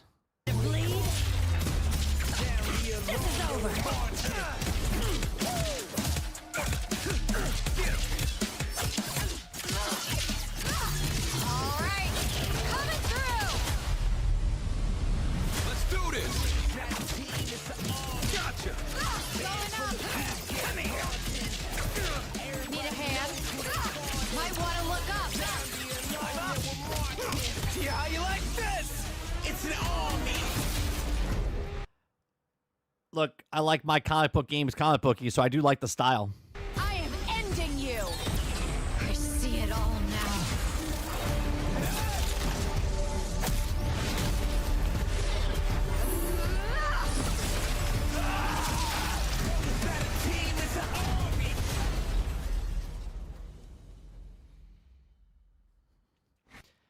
Do you wonder why?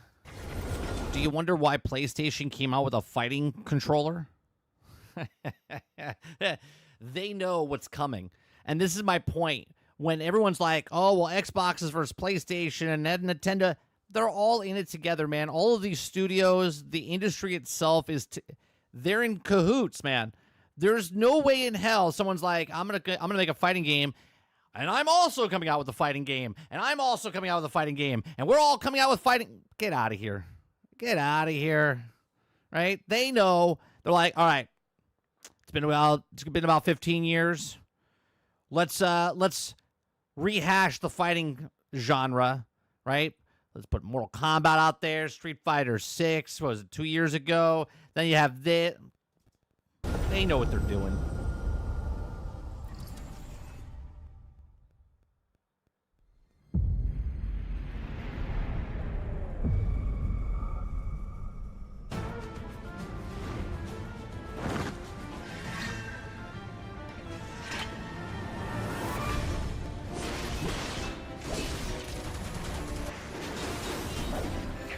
That Marvel game looks awesome. I don't know if enough people, and I'm not saying that Invincible is, nobody knows about it. What I'm saying is that if a new Mortal Kombat game came out or a new Injustice game came out, and then you also have the Marvel game coming out, Invincible is probably going to take a back seat.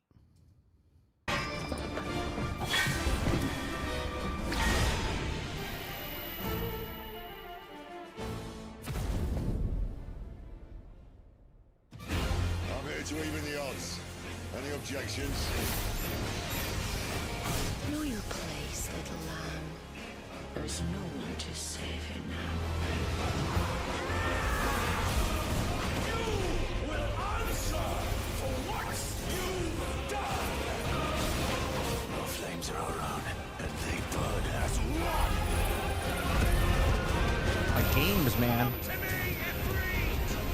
This showcase is like him. It's on fire.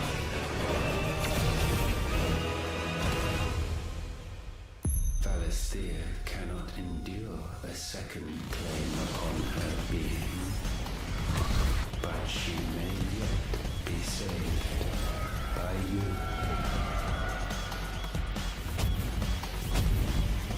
Available today, which was yesterday.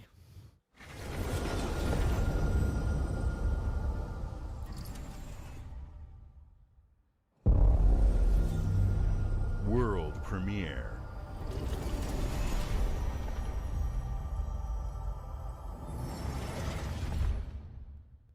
That's what I'm saying, Salty. Invincible's probably going to be a really good game, but I'm saying with all the other fighting genres out there, not a lot of people watch the show in the grand scheme of things, right? Not a lot of people read the comics. What the hell is this?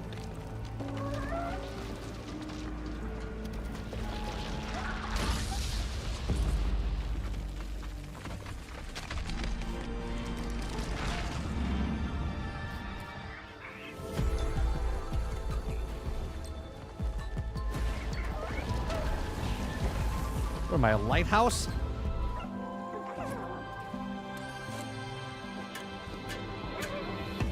I feel like I'm the lamp from Pixar. Is this his grandfather?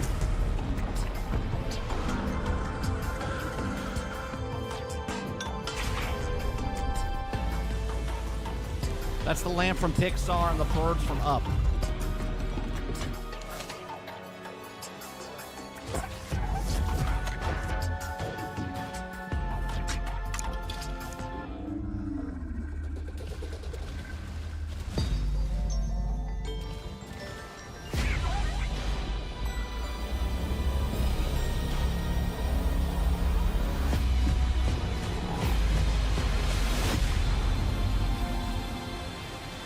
Dolphin says, I never heard of Invincible until the show. Point proven. It was a very successful comic book, then made into a Netflix show, and now into a video game. It's very brutal. Games like Psychonauts 2 showed how Double Fine excels at creating unique and innovative experiences. Phil's here. And Keeper is no exception. Looking ahead, next year marks 25 years of Xbox. It's a big milestone for the platform and franchises that you helped build and make popular. We couldn't have done this without everyone who's been with us on this journey. Those dudes were literally, hold on a second. These guys were literally wearing jerseys. They're literally wearing jerseys. We couldn't have done this without everyone who's been with us on this journey.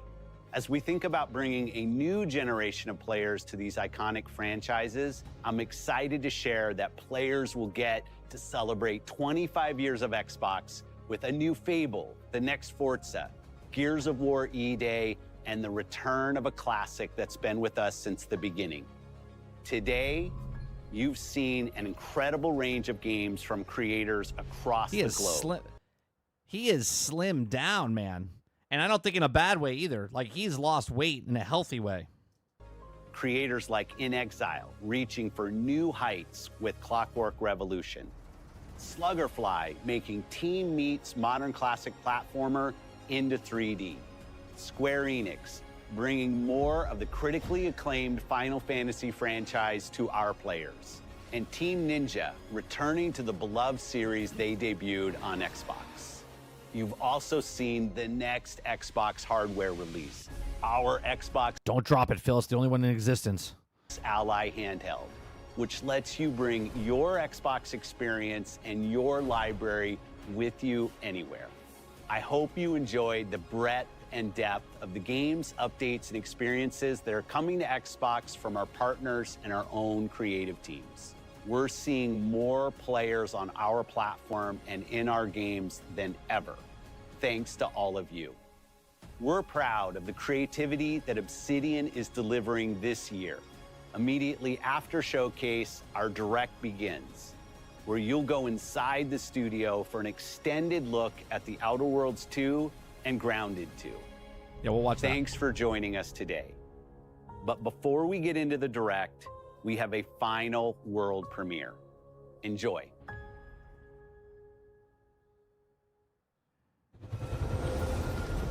World premiere. Grounded 2. I can't believe it's coming out on July 29th.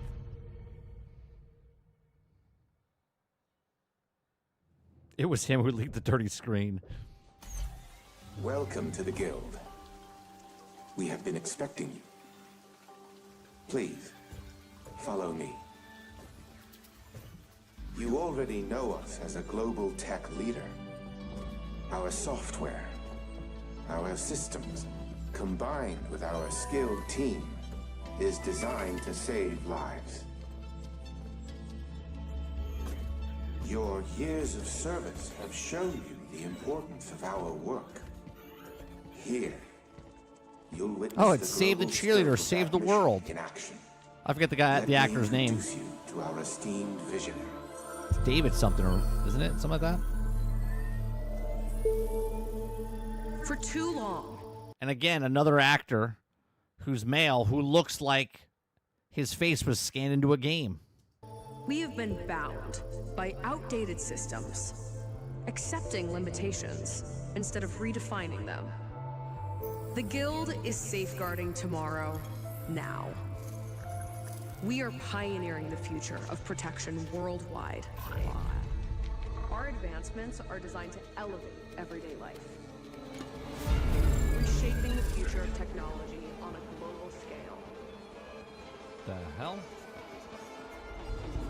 I'm Emma Kagan, CEO of the Guild.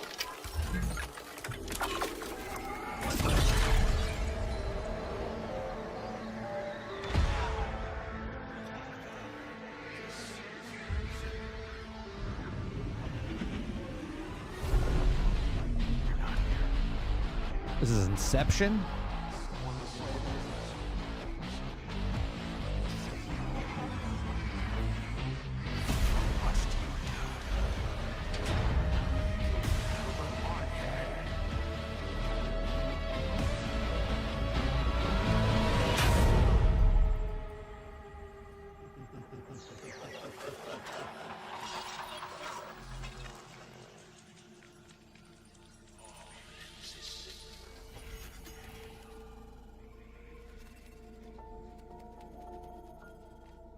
Fear is a powerful thing.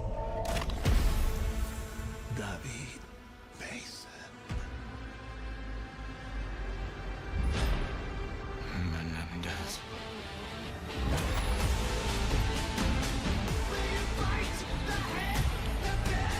This is Call of Duty?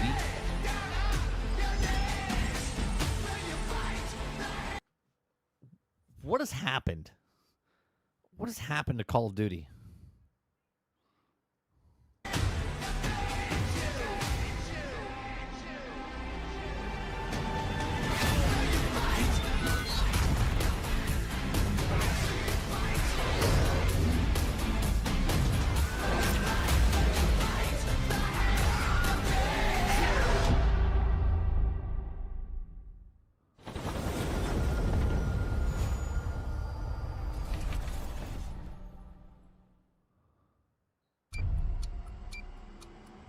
I mean, that last trailer was, so no Fable. No Fable. No, what was it, Everwild? No news on... I didn't think there would be a Skyrim, the next Skyrim, or the next Fallout.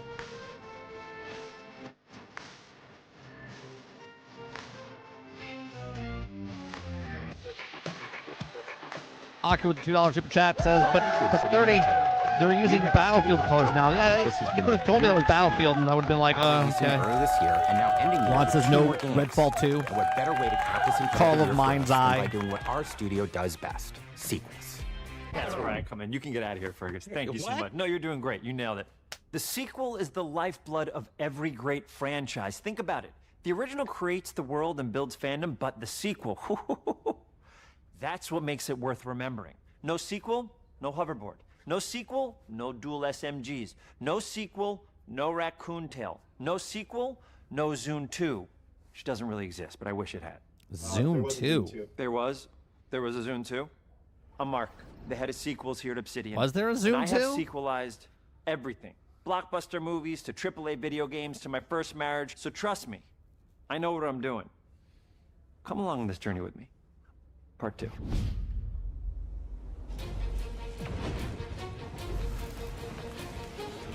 Let the killing commence.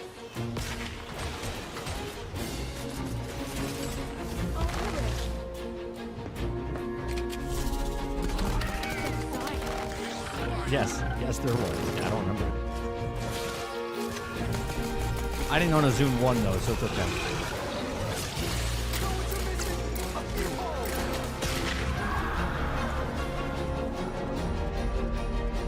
The Outer Worlds 2 is a sequel to The Outer Worlds 1. It's a continuation of the themes of robber barons in space and how people are controlled by the stories they're told by the people who have power over them. This time we're able to go a lot deeper because we have more time and money, which is a great thing, and we're able to make it a much more true Obsidian reactive RPG than we were the first time around. See how that We're works, going guys? deeper and more complex with Make a everything for game. the sequel. Make a game. Sell a game. Sell that game, make more money, have bigger budget, make better game. Make a game, sell a game again. Deeper story, lore, RPG interactions, reactivity, all the things we've been known for as a company. It's really a complete realization of everything people want from an Obsidian game. Surprisingly, this is the first time in over 25 years that I've had the chance to do a full sequel for a world that I helped co-create. It's really just a fantastic opportunity to explore and expand the universe in interesting ways, and to go even further with the themes of how people are affected by living in a dystopian corporate reality. You can shoot your way through it, you can talk your way through it, you can sneak your way through it. And so no matter what kind of playstyle that you like, this is just an awesome franchise and an awesome game to jump into, even if it's your first one. The first Outer Worlds was a great base to start from, as it has all the elements of a great Obsidian RPG. Interesting characters, deep worlds, important choices. In the Outer Worlds 2, not only did we want to double down on those elements, but we wanted to give players even more of it. We've also put a lot of investment into skills and traits that impact things like combat, conversations, and areas that we call RPG interactions, which are the part of the world where players can use their specific skills, perks, and backgrounds to solve problems in unique ways in our new, bigger worlds.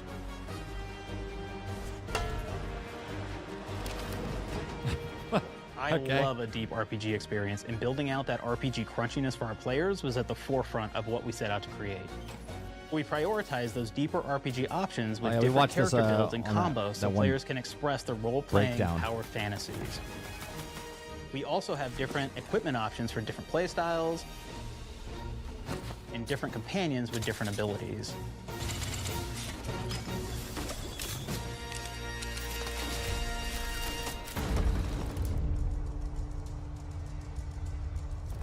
In the first Outer Worlds, you start off as the Stranger, which was basically a blank slate to build on top of with various attribute points that would begin to define your personal experience in the game. You can make any kind of character you want, but we've given you a role. That role is an Earth Directorate agent. You can think of them as kind of like space cowboys or space sky marshals. They're the good guys that go into places and kind of fix everything that's wrong. You're gonna be one of those. But we don't tell you why you joined the Earth Directorate. There could have been a lot of different reasons, right? It could have been because you're an actual lawbringer and you want to go in there and spread law throughout the galaxy. It could be that you're a roustabout and you just had nothing better to do. After you pick your background, one of the really important choices you have next is choosing your traits. While we had attributes in the first Outer Worlds, we've leaned into traits for the Outer Worlds 2, which are these big changes to your character depending on which ones you pick. So it could be something like Brilliant, where you can tag extra skills and you start getting extra skill points. And that's obviously really great if that's how you want to build your character. You can also go and do something like Lucky, where you get extra critical chance, and you also get a lot of really cool options throughout the game as well. Of course, we brought back Dumb, so... It's a good game. So players love the I didn't think the first one was great, but it was good. Tell me, do you believe in signs?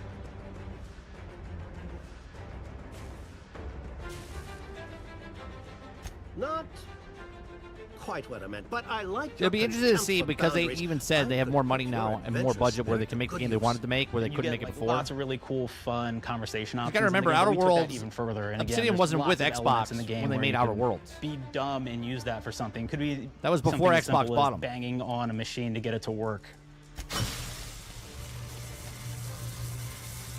After you've invested in some of your traits, your next choices are going to be choosing your skills.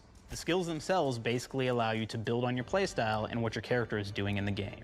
That will be everything from playing stealthily to speccing for an explosive specialty.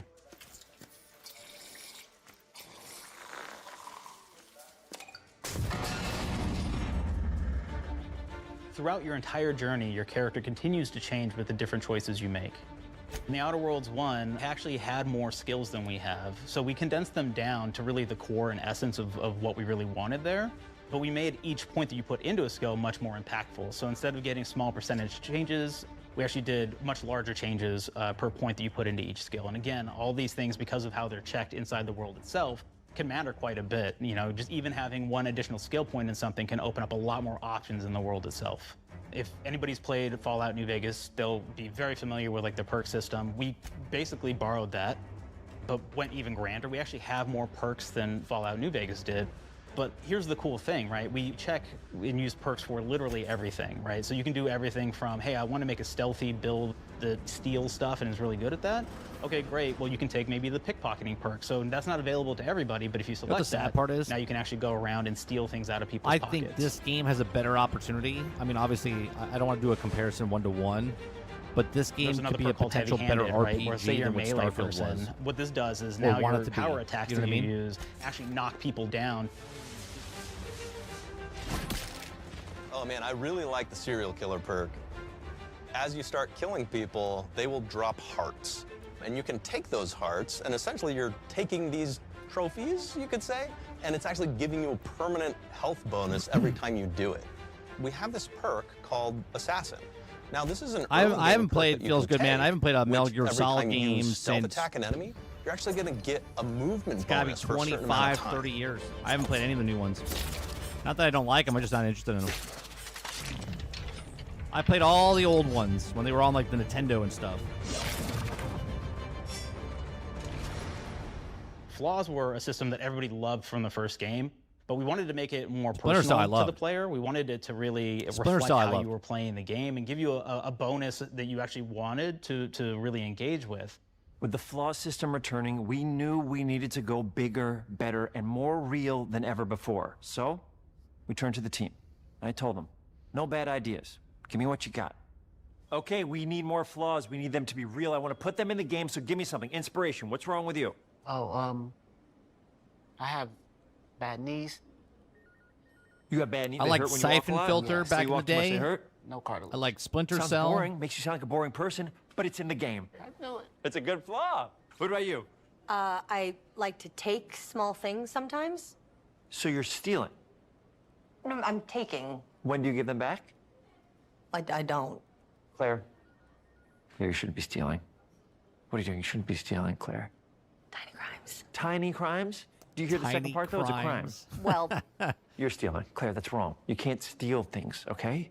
But it's an amazing flaw, and I'm putting it in the game. But you're a bad person. And are you the one that took my stapler? do you need it? Yeah. Give it back, Okay. please. You, what do we got? Flaw. I like to stare at the sun. How long did you stare at the sun?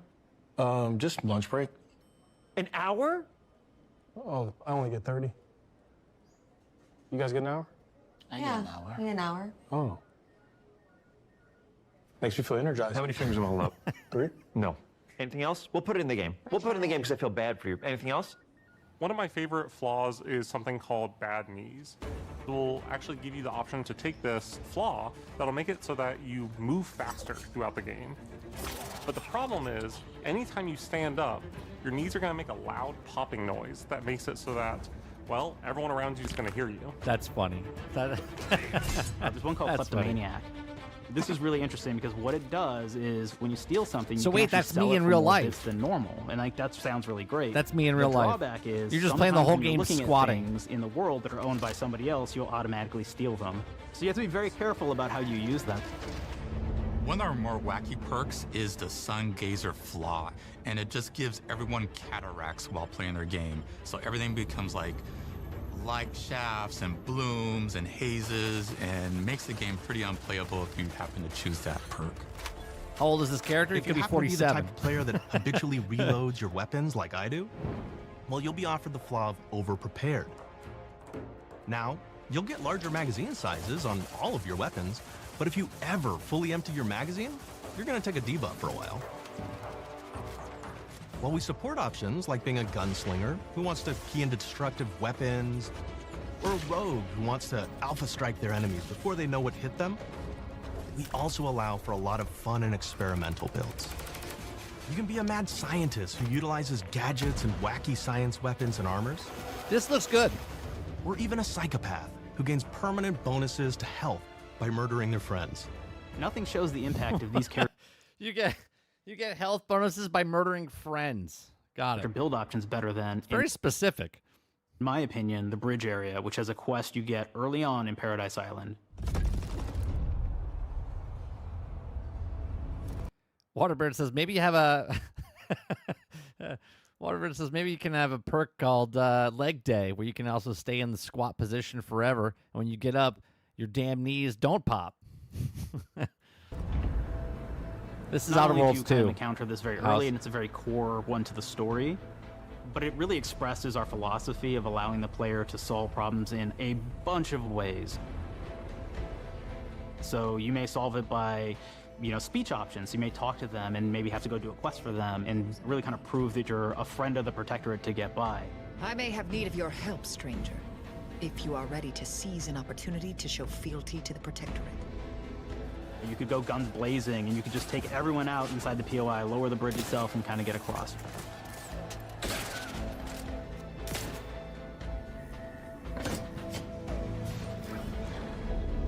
Oh, I'm gonna play this. I think as much as I played Avowed. Lower the bridge, and then actually sneak in under the bridge to get over to the other side. I think it's like a month to finish this.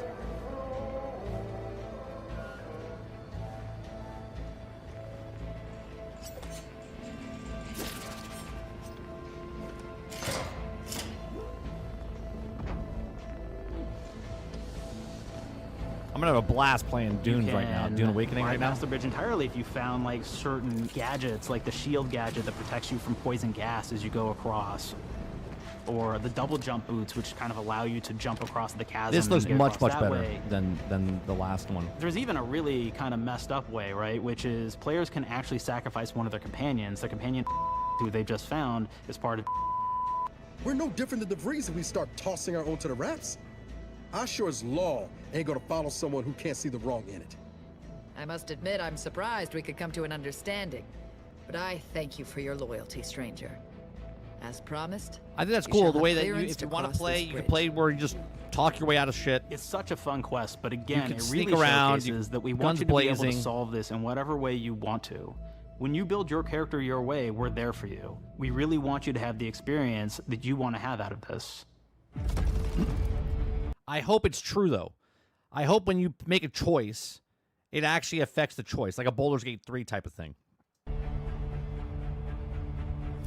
From the very beginning of our discussions about the Outer Worlds, we really knew we wanted every game to take place in a different colony.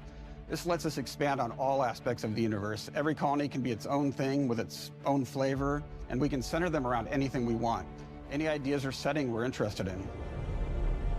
Arcadia is an isolated colony with abundant resources, and it's run by an authoritarian faction called the Protectorate.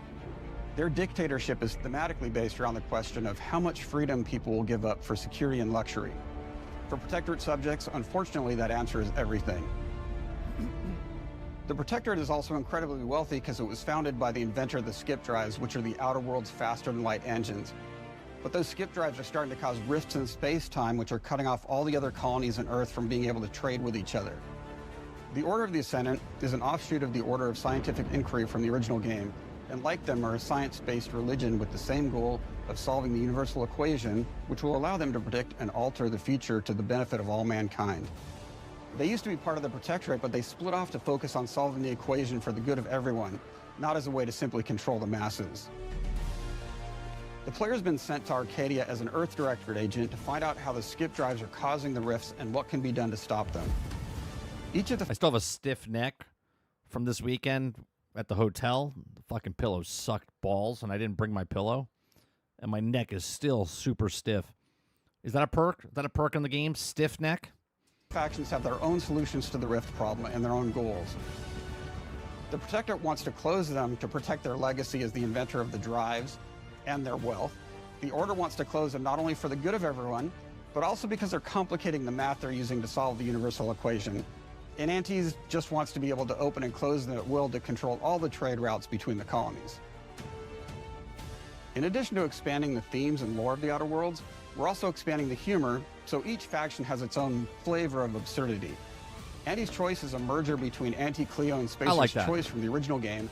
And I like ridiculous humor, like High on Life 2. I think that's going to be a really fun game. The humor in that game was fun as well. There are corporate representatives in the Outer Worlds too. David? I like it, see? Perk, 30, stiff. You can romance anything. Invaded Arcadia to liberate the resources for all of humanity, at a profit, of course. One of my favorite things from Fallout New Vegas is the radio system. It was just iconic for me, and I wanted to make sure that the Outer Worlds 2 had that. So we actually built out 3 different radio stations, one for each of the major factions. You also have a ton of music. Each station might have, like, I think 20 tracks of unique music that we've made for it. It's a lot of stuff.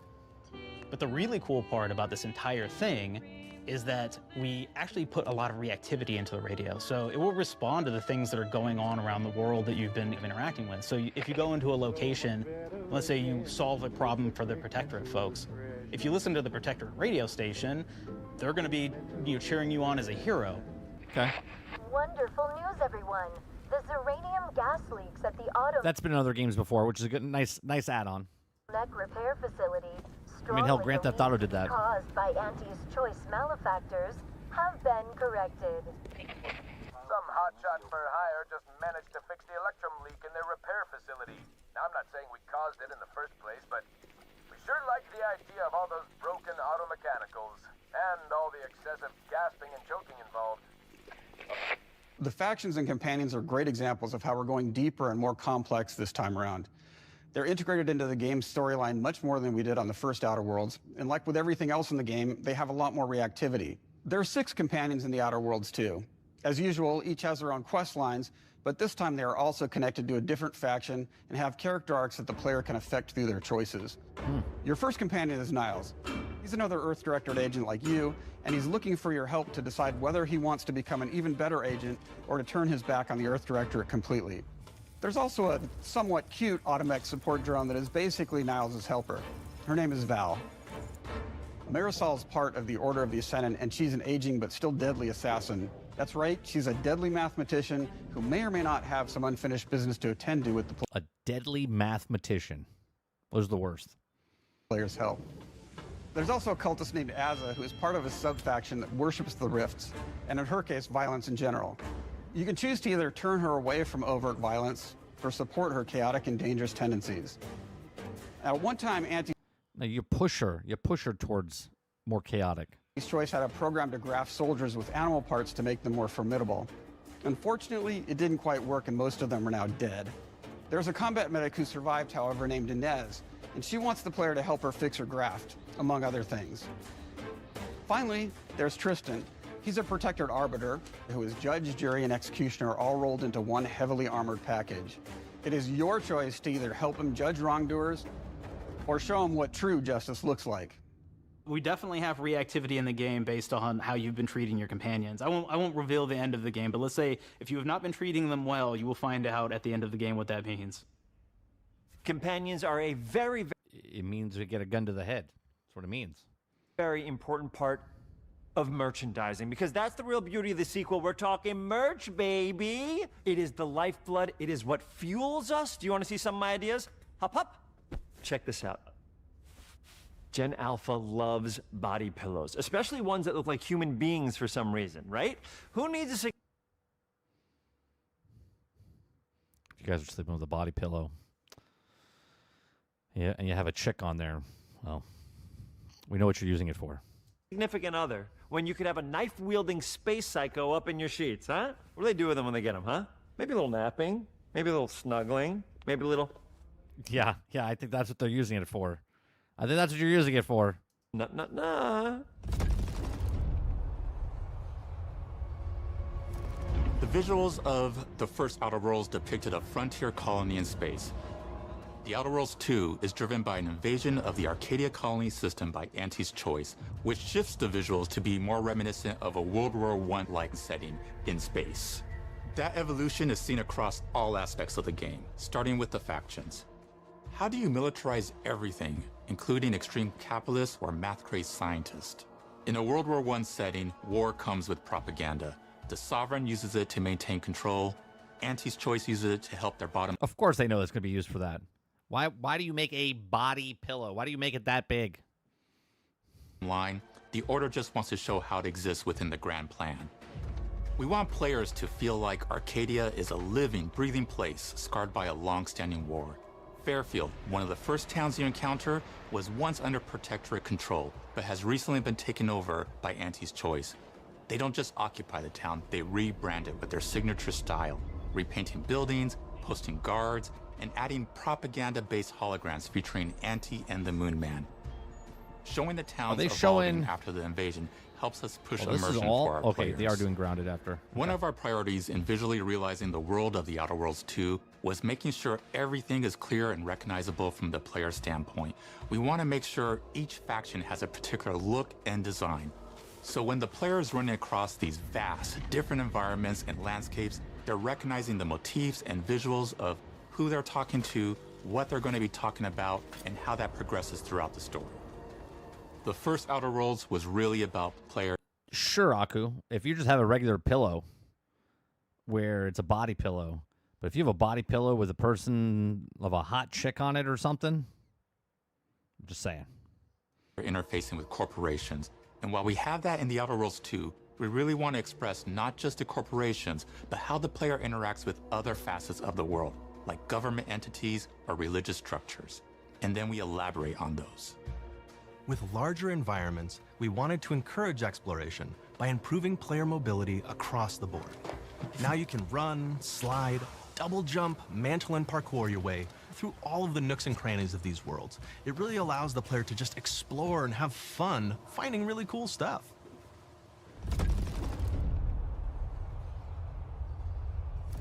We've aimed to make everything in The Outer Worlds 2 better from top to bottom. The RPG elements were the start. That's touched our story, our art, and especially our gameplay. A good sequel is true to the original. That's first and foremost, right? Like, we all want to add in a bunch of things as you're making a sequel, right? We want to make it bigger and better in every way. That's what we were trying to do here. And I thought we did not need this consultant. We've made enough sequels. What you do with the pillow afterwards is your business. We understand how to do this. And I will say, I don't think it's been entirely successful. I am very proud of the combat improvements we have made in The Outer Worlds 2, thanks to my patented combat system. You may be thinking to yourself, it can't be that good? Shush, what are you even talking about? You haven't seen it yet. Watch this. Put a helmet on, because I'm about to blow all of your minds with my COMBAT system, combat system. My name is Mark, I'm the head of sequels. Shall we begin? You're thinking, what's C for? C, capitalize the fact that the people loved the first game. We're gonna take those people, we're gonna make them buy the sequel, giving out pounds, pounds, pounds. Quick ones, ha, ha, not you, Dan. Here we go. What comes after C? O, optimize for player satisfaction. I am terrified of online gamers, okay? I wanna make them happy, so let's, okay? All right. Mobilize the players so they're ready for that sweet, sweet pre-order. Clap with me. Sweet, sweet. If you don't have rhythm, Brandon, just say it. Sweet, sweet pre-order. Everybody has a different rhythm, and it's blowing mine. And here we go. B, burglarize. What is this? It's basically just finding new ways to loot dead bodies. You know what I mean? Right, Otis? Okay, well, it's a big part of the game. A, you gotta agonize about how many people are gonna be angry that we have just put so much combat into this thing and almost no romance at all. We should look at ourselves. What is wrong with us, huh? We can't have one love story in this? How many people have been in love? Raise your hands. Raise your hand if you're in love. Okay, are you lying? I have a wife. Put your hand down. T, trois. In French, that means two, sequel. I think that means 3. Okay, you're getting ahead of yourself. Come on, Claire. We're on 2. And how do we end it? Anything is possible. And we've established that we're the best there is, and there's no sequel better than us. And if I could just say one more thing, thank you very much. I know I've kind of changed the world of video games today. For The Outer Worlds 2, we wanted to improve gunplay in every way. We focused on improving the feel of each weapon, the way a weapon snaps into ADS, the way recoil feels when firing, and how impactful our sound effects really sell the weapon's fantasy, to things like how a unique reload animation can add a lot of character to each weapon. We've increased the variety of weapons by including new weapon types, but also through a host of fun and unique weaponry. We have things like the Bourse Blaster that fires out tumors that can explode like grenades, or can even be eaten by the player for additional health. We have a weapon called Rookie's Reward that will actually level up the more you use it throughout the game. And every time it levels up, it's got fun fanfare where it's like shooting out confetti and it's got a fun little setup. We have a really fun weapon called the pop-up gun. I like the leveling up of the gun, but that's just for that gun, or is that for all guns? The more you use it, the more it levels up. fires out ad drones that will distract your enemies with corporate ads, slogans, and So the way it sounded like it when made your it sound enemies like are distracted, you can focus fire that on them one or gun explode leveled up. these drones for additional damage. New to The Outer Worlds 2 are throwables. So you can use frag grenades to flush out enemies, smoke grenades to camouflage and escape, distraction devices to bait enemies into a stealth attack,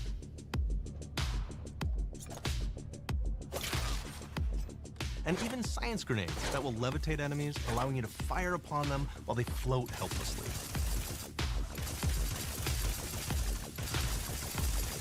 And of course, science weapons are back. We have returning favorites, like the shrink ray. This time it's been upgraded so you can shrink your enemy down to the size of a sprat. Okay. That's cool. I want that, but I want that in Marvel Rivals. I want Ant-Man to come in and you shrink yourself down into that little thing like that. I like that. Like the shrink ray. This time it's been upgraded so you can shrink your enemy down to the size of a sprat and run over them, exploding them into bits. The shrink ray. That's cool. That was probably my favorite one from the first game, so we brought it into the second game, but we improved it though. So instead of shrinking your enemies for a short period of time and having them re-expand, this time they stay shrunk, and we actually added in the ability to step on them and kind of squish them and kick them, because we knew that was the player fantasy. We knew that's what everybody wanted to do. They wanted to step on the enemies, they wanted to kick them, so we made sure to double down on that stuff. In addition to things like our returning favorites, we also have some really fun and unique new science weapons. One of them is called the Armageddon. This one's really cool because it actually shoots out these masses that are like these little arms that will stick to people or cover or all kinds of different things. What the hell? They will continue to just hit them until they get destroyed. And we have another one that's just super cool called the Spectrum Dance Saber. This is a melee weapon that actually lets you attack to a musical beat. And if you continue to do that, you'll actually get additional bonuses each hit you do. One of my personal favorite weapons is called the Big Bang. It's just a big freaking gun that uses material harvested from rifts to shoot out a giant ball of energy, vaporizing everything in its path. Now, ammo's extremely rare for this weapon, but you can use it in just the right situation to devastating effects. Like another great one is Gary. If you wear Gary, he will lash out at your I'm sorry. Did you say wear Gary? Okay. opponents as you're walking through combat. So we even have science armors, and we've really kind of shown off what we thought was really great for the player from a science perspective. We're all about letting people play the game their way. There are some players who prefer to be immersed in a first-person view, taking in all of the details. But there are others who really prefer to take the world in from a third-person perspective. Why not allow both? Well, that's what I always say. If you're going to make first person, why not make third person? And then over shoulder, can you switch shoulders? Now you can swap between the two, letting you enjoy the experience in whatever way you like.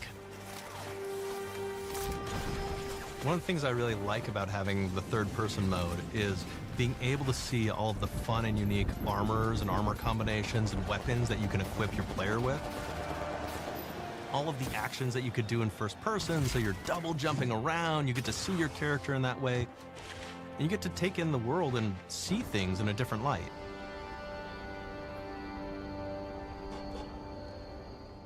The Outer Worlds 2 is really the biggest game we've ever made. Bigger choices, more reactivity, more weapons, more things to find in each of the worlds the players can visit. The team has done incredible work bringing the Outer Worlds 2 to life. And we can't wait for you to play it.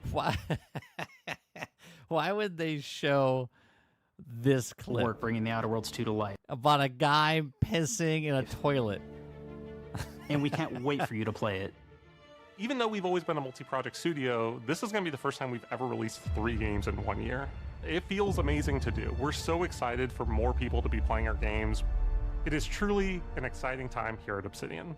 We're exploring worlds big and Do they just take off for the next 5 years? Small, while expanding on franchises that we've created, and we have no plans to slow down. We hope you all continue to come along with us as we do what we do best, make your worlds your way.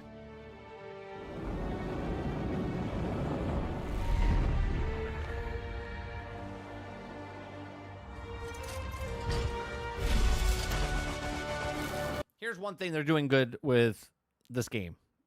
They showed you a lot. They showed you gameplay. They told you enough about this game, and now you can make a choice if you want to pick up the game or not. And it doesn't come out until October, and they showed a lot. There's a lot of games that don't show you shit.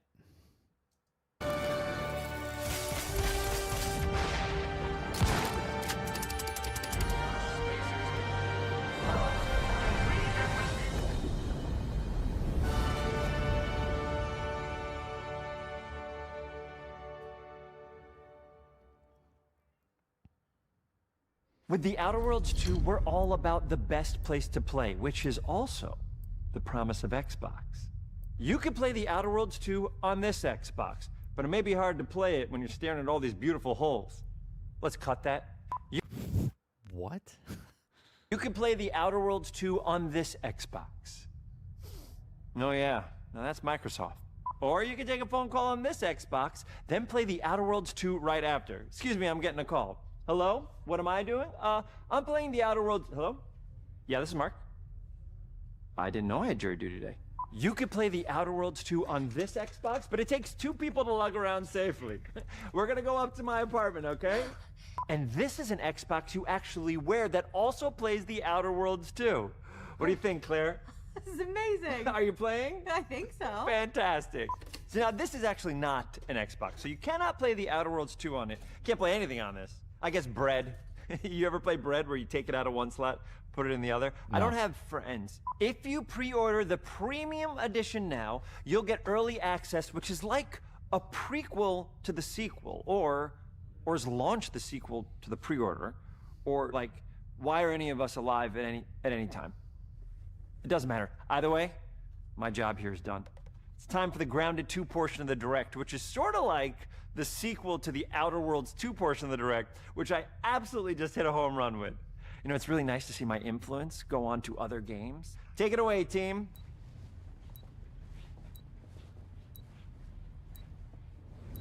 And big exit.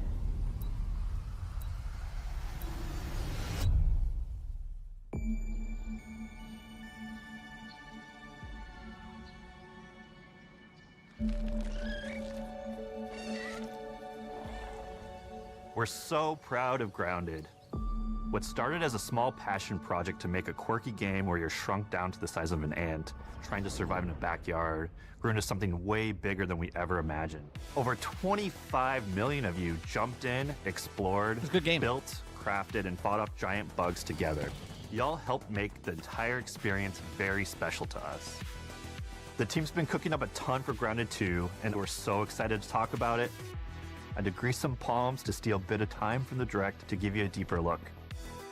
There were so many possibilities and ideas that didn't make it into the first game, so with the sequel, we have the chance to dream. The question is, why make a sequel and not just continue adding to the other game? And the reason I say this is, if someone doesn't own Grounded, they would buy Grounded and then continue buying Grounded, like they do for Sea of Thieves, like they do for No Man's Sky. And because it's on Game Pass, you're constantly paying for it, right? Instead of breaking it up and then going into Grounded 2, putting all the stuff you learned from Grounded 1 into Grounded 2, and then continue it on from there. Bigger. To achieve those dreams, we partnered with the amazing folks at Eidos Montreal. Together, we're taking Grounded from the backyard to an even larger world, the Brook Hollow Community Park. When we started working on Grounded 2, we knew that we wanted to make a bigger world. Fortunately for us, Eidos Montreal became our main partner on developing Grounded 2. They have a lot of similarities to the sorts of things that are important to us at Obsidian. They tend to make very narratively strong. So the board looks like it's like 3 times the size? Strong games. They make games with really deep characters and great character progression. They make games with great gameplay. Everyone at Eidos Montreal is thrilled and honored to be working with Obsidian Entertainment. Our 2 studios share a lot of DNA. The same things that are important to Obsidian Entertainment are important to us. Choice and consequences, player communities, and doing justice to great IPs and great franchises. The fact that we're the first partners that they're working with to make a sequel to their franchise feels like we're an important part of their history. The events of Grounded 2 take place 2 years after the first game. The same 4 teenagers are returning. So there's Max, Hoops, Willow, and Pete. They're a couple years older, which means they've gone through a bit more high school, a bit more mature. It's 1992. The world's a little bit different, but we're still in that fun, nostalgic era of the early 1990s. In Grounded 2, we're moving the action out of the backyard and into the Brook Hollow Community Park. Not only is it bigger, it allows us to tell a lot more stories and expand the world of Grounded by exploring what the community of Brook Hollow has been up to and what they've been through. The park overall is about 3 times the size of the backyard, and our initial starting area is actually the same size as the entire backyard from the first Grounded. The reason we wanted to move... Wait a minute.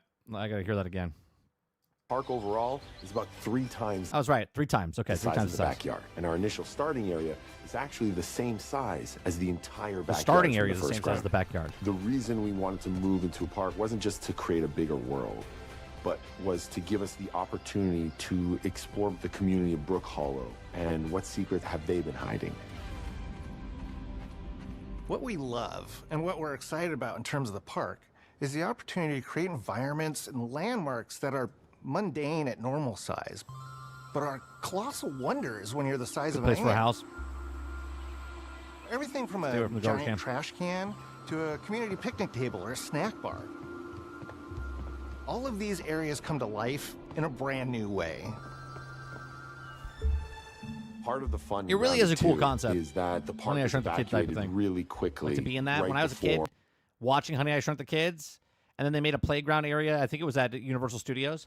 They got rid of it since then, but to pretend you were like shrunk down and in the backyard, and now you get to play a game like that. And there's multiple games like that now, but it's cool. Our teens were shrunk.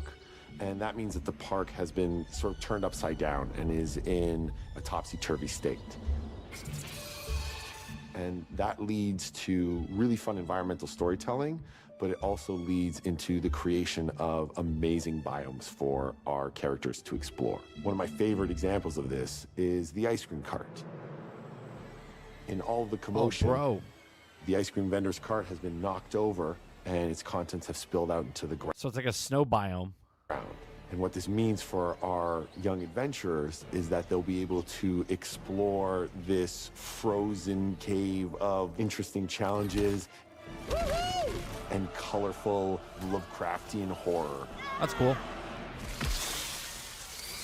We have one anthill that's actually somebody decided to bury a bunch of toxic stuff in the park. And so there's all these toxic chemicals underground. The environment looks very cool and very spooky with all of these sort of chemical pools. And of course, nothing can live down there except for one type of insect, the cockroach.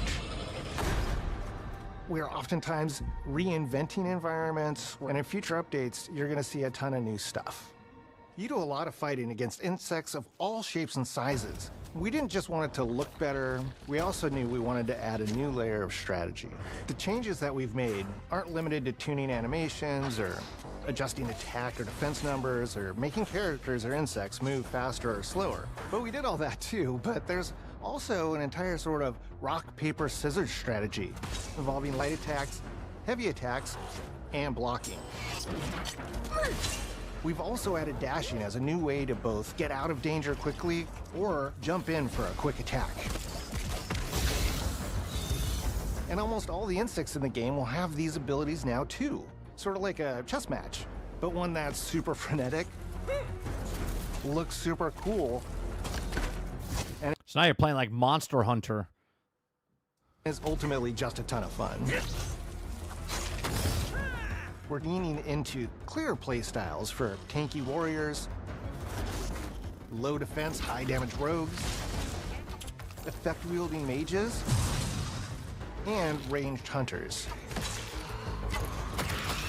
In the first Grounded, we have mutations, and there were weapons and armors that No, this is a straight up co-op PvE experience.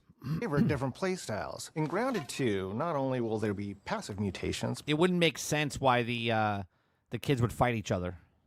but there will also be active mutations.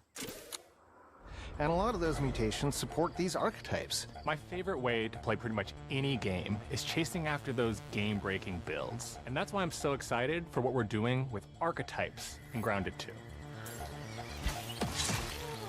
I'm all in on the rogue. Now, you can even dual-wield daggers. I've been dialing in this glass cannon build that stacks ambush, assassin, and cardiofan mutations with the wolfbane daggers and the wolf spider armor. It lets me open up combat with massive backstab damage that also inflicts venom. Oh, wow. Then, I can use the extra stamina to reposition and try to dodge, rinse, and repeat. It's high risk, high reward, and absolute chaos in all the best way. You know what I would do if I was them? I would put the other part, the backyard, in this game as well as DLC. So you like fast travel there to the other house. I don't know, 2 years later, could look a lot different. I'm looking forward to seeing what wild combos the community comes up with and what they inevitably break once they get their hands on the archetype system. It's going to be awesome watching it evolve with player feedback and watching us try to keep up with all of your game-breaking builds. One of the great things about Grounded is the variety of players it attracts, from builders to crafters and everything in between. If you've ever watched me on Casually Grounded livestream, you'd know that I'm neither. I am a murderer of insects. Personally, I prefer the term harvester. I love going out, hitting things, and bringing the materials like insect body parts back to my friends to use. This way, we keep progressing and You couldn't ride the ants before, could you? I don't think you could. playing together. We're also trying to make sure that armor and equipment are easily understood by the Unless that was an update that I missed. player, especially when they're playing co-op with their friends. It was really, really important for us to deliver on all of that for the bigger space and experience, because that was the only way we could truly support the feature the community has been asking for since the very first Grounded release. Mounts. Our mounts, we call them buggies, have an entire suite of moves and have their own special abilities and attacks. We really wanted the buggies to be an extension of the player in every way possible. And that meant making sure that buggies had unique and valuable abilities across all the core pillars of Grounded. So that doesn't just mean The fact that you can have tame a spider, nice. exploration and travel. That has gameplay implications for combat, crafting, and building as well. Just like how we wanted to expand on player playstyles throughout the game, we're going to make sure that every buggy that we add has its own personality. The Red this Ant is so much Soldier better. can enlist up to 2 Red Ant workers to follow you around and help you out. If you get into combat and you don't want to fight while you're saddled on your buggy, you can jump off and they'll fight right alongside you and provide support. The Orb Weaver buggies are a little less useful when it comes to general utility, like building a base or harvesting, but they're awesome when it comes to combat. Sure, their defenses aren't super strong, but they're heavy hitters. They're also super fast, and they have some great special abilities, like a scream that allows I have no them to idea, stun Travis, if it's lesser-powered crossbow or not. insects, and the ability to shoot webs and entangle other creatures. So the Orb Weavers won't be your base building buggy. You should use the Red Ant Soldier for that. But they're super fun for exploration and combat. Red Ant Soldiers and Orb Weaver Spiders will be available at game preview launch. There will be others in the future, but those are the 2 we're starting with. Get like a praying The mantis. connection that our Grounded community has with Get the us flying, is get on a something we want bee. to keep forging with the sequel as we make an even bigger game than the original. Pretty much from day one, we knew we wanted to return to game preview for Grounded 2. Sure, it comes with some trade-offs, like the game's not done and it's out to the world, but there's so much value in building it alongside the community. Buggies change how you traverse and navigate the park. What we're doing with Grounded 2 is we're actually keeping zip lines held back so we can see how players engage with buggies, and then we can tweak zip lines to bring them back over time to really complement that buggy experience and make exploring the park far more fun. That kind of feedback loop helps I like how I call them buggies. You know? shape the original Grounded, and we wanted to shape the design for Brook Hollow Park, archetypes, buggies, all of it. We also learned a lot from that first time around. One thing that stood out immediately, players blaze through our content, especially the story. That makes sense. Story, characters, world building, that's kind of Obsidian's thing. It's the flavor we bring to the survival genre. So this time, we're starting with a much bigger baseline. There's been an explosion at Brook Hollow Park. Chaos descended on a ceremony commemorating the 2-year anniversary of when 4 teenagers were miniaturized against their will.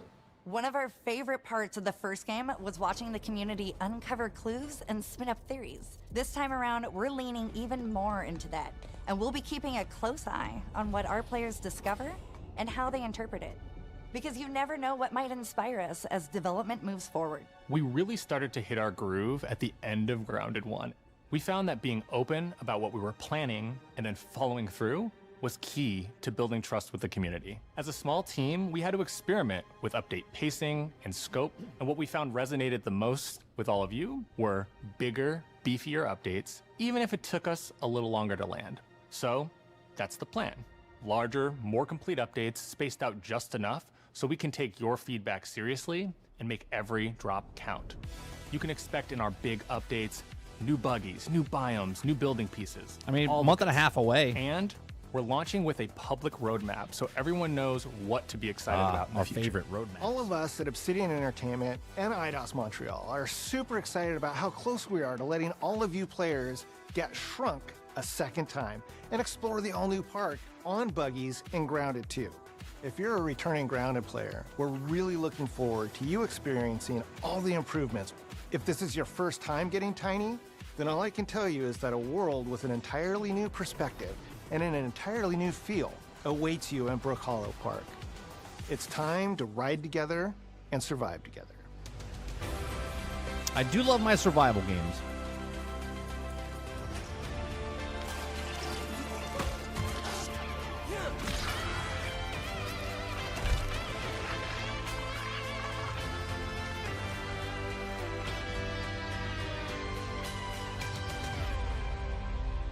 They showed 3 people. Isn't it a 4-player co-op game? I guess the 4th person was the camera, right?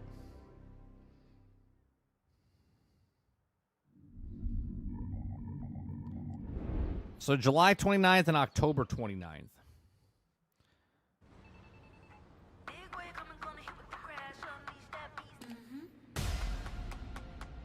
That was a good show. That was a good show. I think Xbox, was it back-to-back years they've knocked it out of the park. They do exactly what they need to do for their showtime, right? So they show gameplay. They just show game after game after game after game.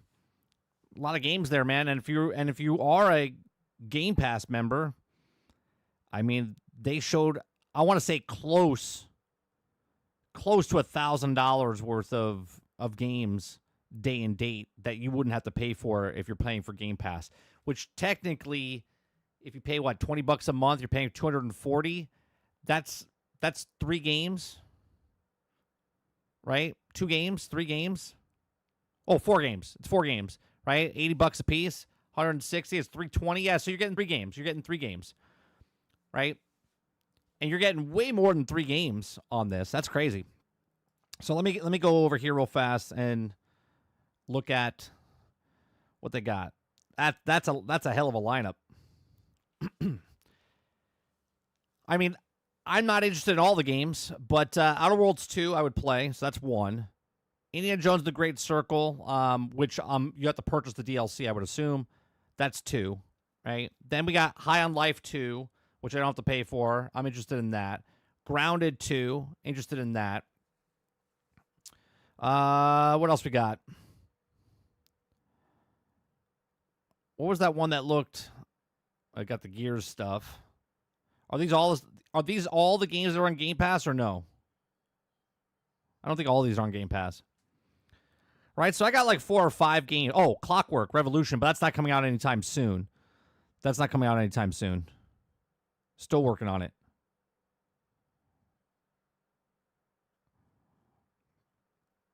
Right, and this hardware thing, this could be really good or it could be really bad. There's a couple things I'm interested in knowing about, right? 1, what's the battery life? 2, what's the price point? What's nice about it is that you can play Epic games, you can play Steam games, you can play Xbox games, right? So now you could take World of Warcraft, right? Because you could do Battle.net. So you could play World of Warcraft on the go. Huge. Okay, and if they do that, I see maybe later this year or early next year something more on the lines of, World of Warcraft coming to consoles. I'm just putting that out there. I don't know if it's true or not, but if you could put Battle.net on the handheld, World of Warcraft's on mobile now, right? Ultimate says, I want to know the price. If it's 400 or less, I consider getting it. I don't know if it'd be 400 or less. The low-tier version, I would say I would like it to see 450, 500. 450, 500 for the same price as the Switch. Switch has got competition. Okay? If it's too high, which I'm leaning more towards, that's why they raised the price of the consoles, to be in line with the price around the same price point as this. So now you have to make a choice, right? It's like, do I want to buy this, or do I want to buy a console? Do I want to have a portable device, or do I want to have... Does this also... Can I link this up to my television, like a docking system, like the Switch, or do I only have to play this on the actual device itself? That's what I want to know.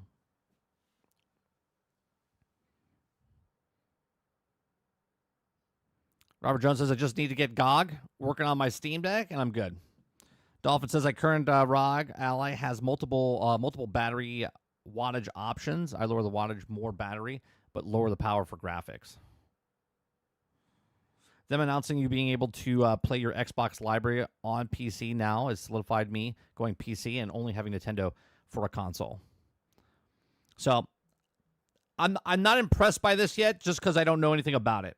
Right? I want to see it more in action and whatnot. Call of Duty, I don't give a shit about. Clockwork Revolution seemed really good. Gears, it's nice that it's out there. More people be playing Gears now over on PlayStation. Grounded 2, I'm excited about, and it's coming out in a month and a half. Keeper looked interesting, right? Keeper looked interesting. Ninja Gaiden 4, I might jump back in and play that. I haven't played a Ninja Gaiden in a really long time. After watching Outer Worlds 2 deep dive preview, seems very interesting. I'm definitely going to play that. Tony Hawk Pro Skater, I probably won't play it, but my son's going to probably play that. No problem. This one, probably won't touch it. I won't touch this one. This one, need to see more of it. Fate's End looked interesting. Beast of Reincarnation looked interesting.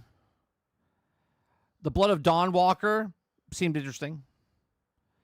Chronos looked interesting. Not my type of game. I probably won't play it. Final Fantasy, I'm over Final Fantasy, so I'm happy it's coming to Xbox, and the people that liked Final Fantasy can now play it over here on Xbox. You got 7, you got 16, you got 14 on the... I'll play this one as well. High on Life 2. I really enjoyed High on Life 1. I thought it was really good. Invincible, I liked it. I mean, I like my comic book games looking comic booky. Not a big fighting guy anymore, but that Marvel game got me excited. This one got me excited as well. Mudang, or Mudang, or Mudang. I don't know how you pronounce it. I'm going to say Mudang. Seemed very interesting. Persona 4, I have no interest in it, but it looked good. Planet of Lana, probably not going to play it, but it did look interesting. This one, the Plague Tale stuff. Never played any of the Plague Tales myself. Solo Leveling, probably won't play it. Super Meat Boy 3D, looked good. Not going to play it. There's no Ghosts at the Grand. Seem interesting. This is like a one-night try type of thing, and if I like it, maybe I play more of it, but not a must-need type of stuff. Age of Mythology, haven't played it yet. Elder Scrolls, don't have time for it. Fallout 76, I would go back if there was more content than just fishing. And then Indiana Jones, this is a must. I had such a blast with Indiana Jones. I'm definitely getting the DLC there. And then Sea of Thieves Smugglers, I go back every once in a while and play it anyway, so...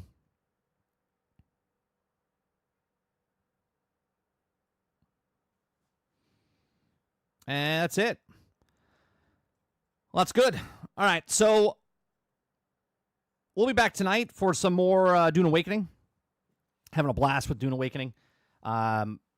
Sweet, slow time I'm doing. I've gotten myself in some predicaments already. I lost my bike again in another quicksand. Now I've learned my lesson after losing 2 of them. Saved my stuff, though. Lost the bike, saved the stuff. So we'll be playing that tonight, 8 p.m. Eastern. I saw your house eclipse. That's ridiculous. That's ridiculous. Your house is gigantic. But yeah, we'll play more of the that game tonight, probably for the next couple days as well.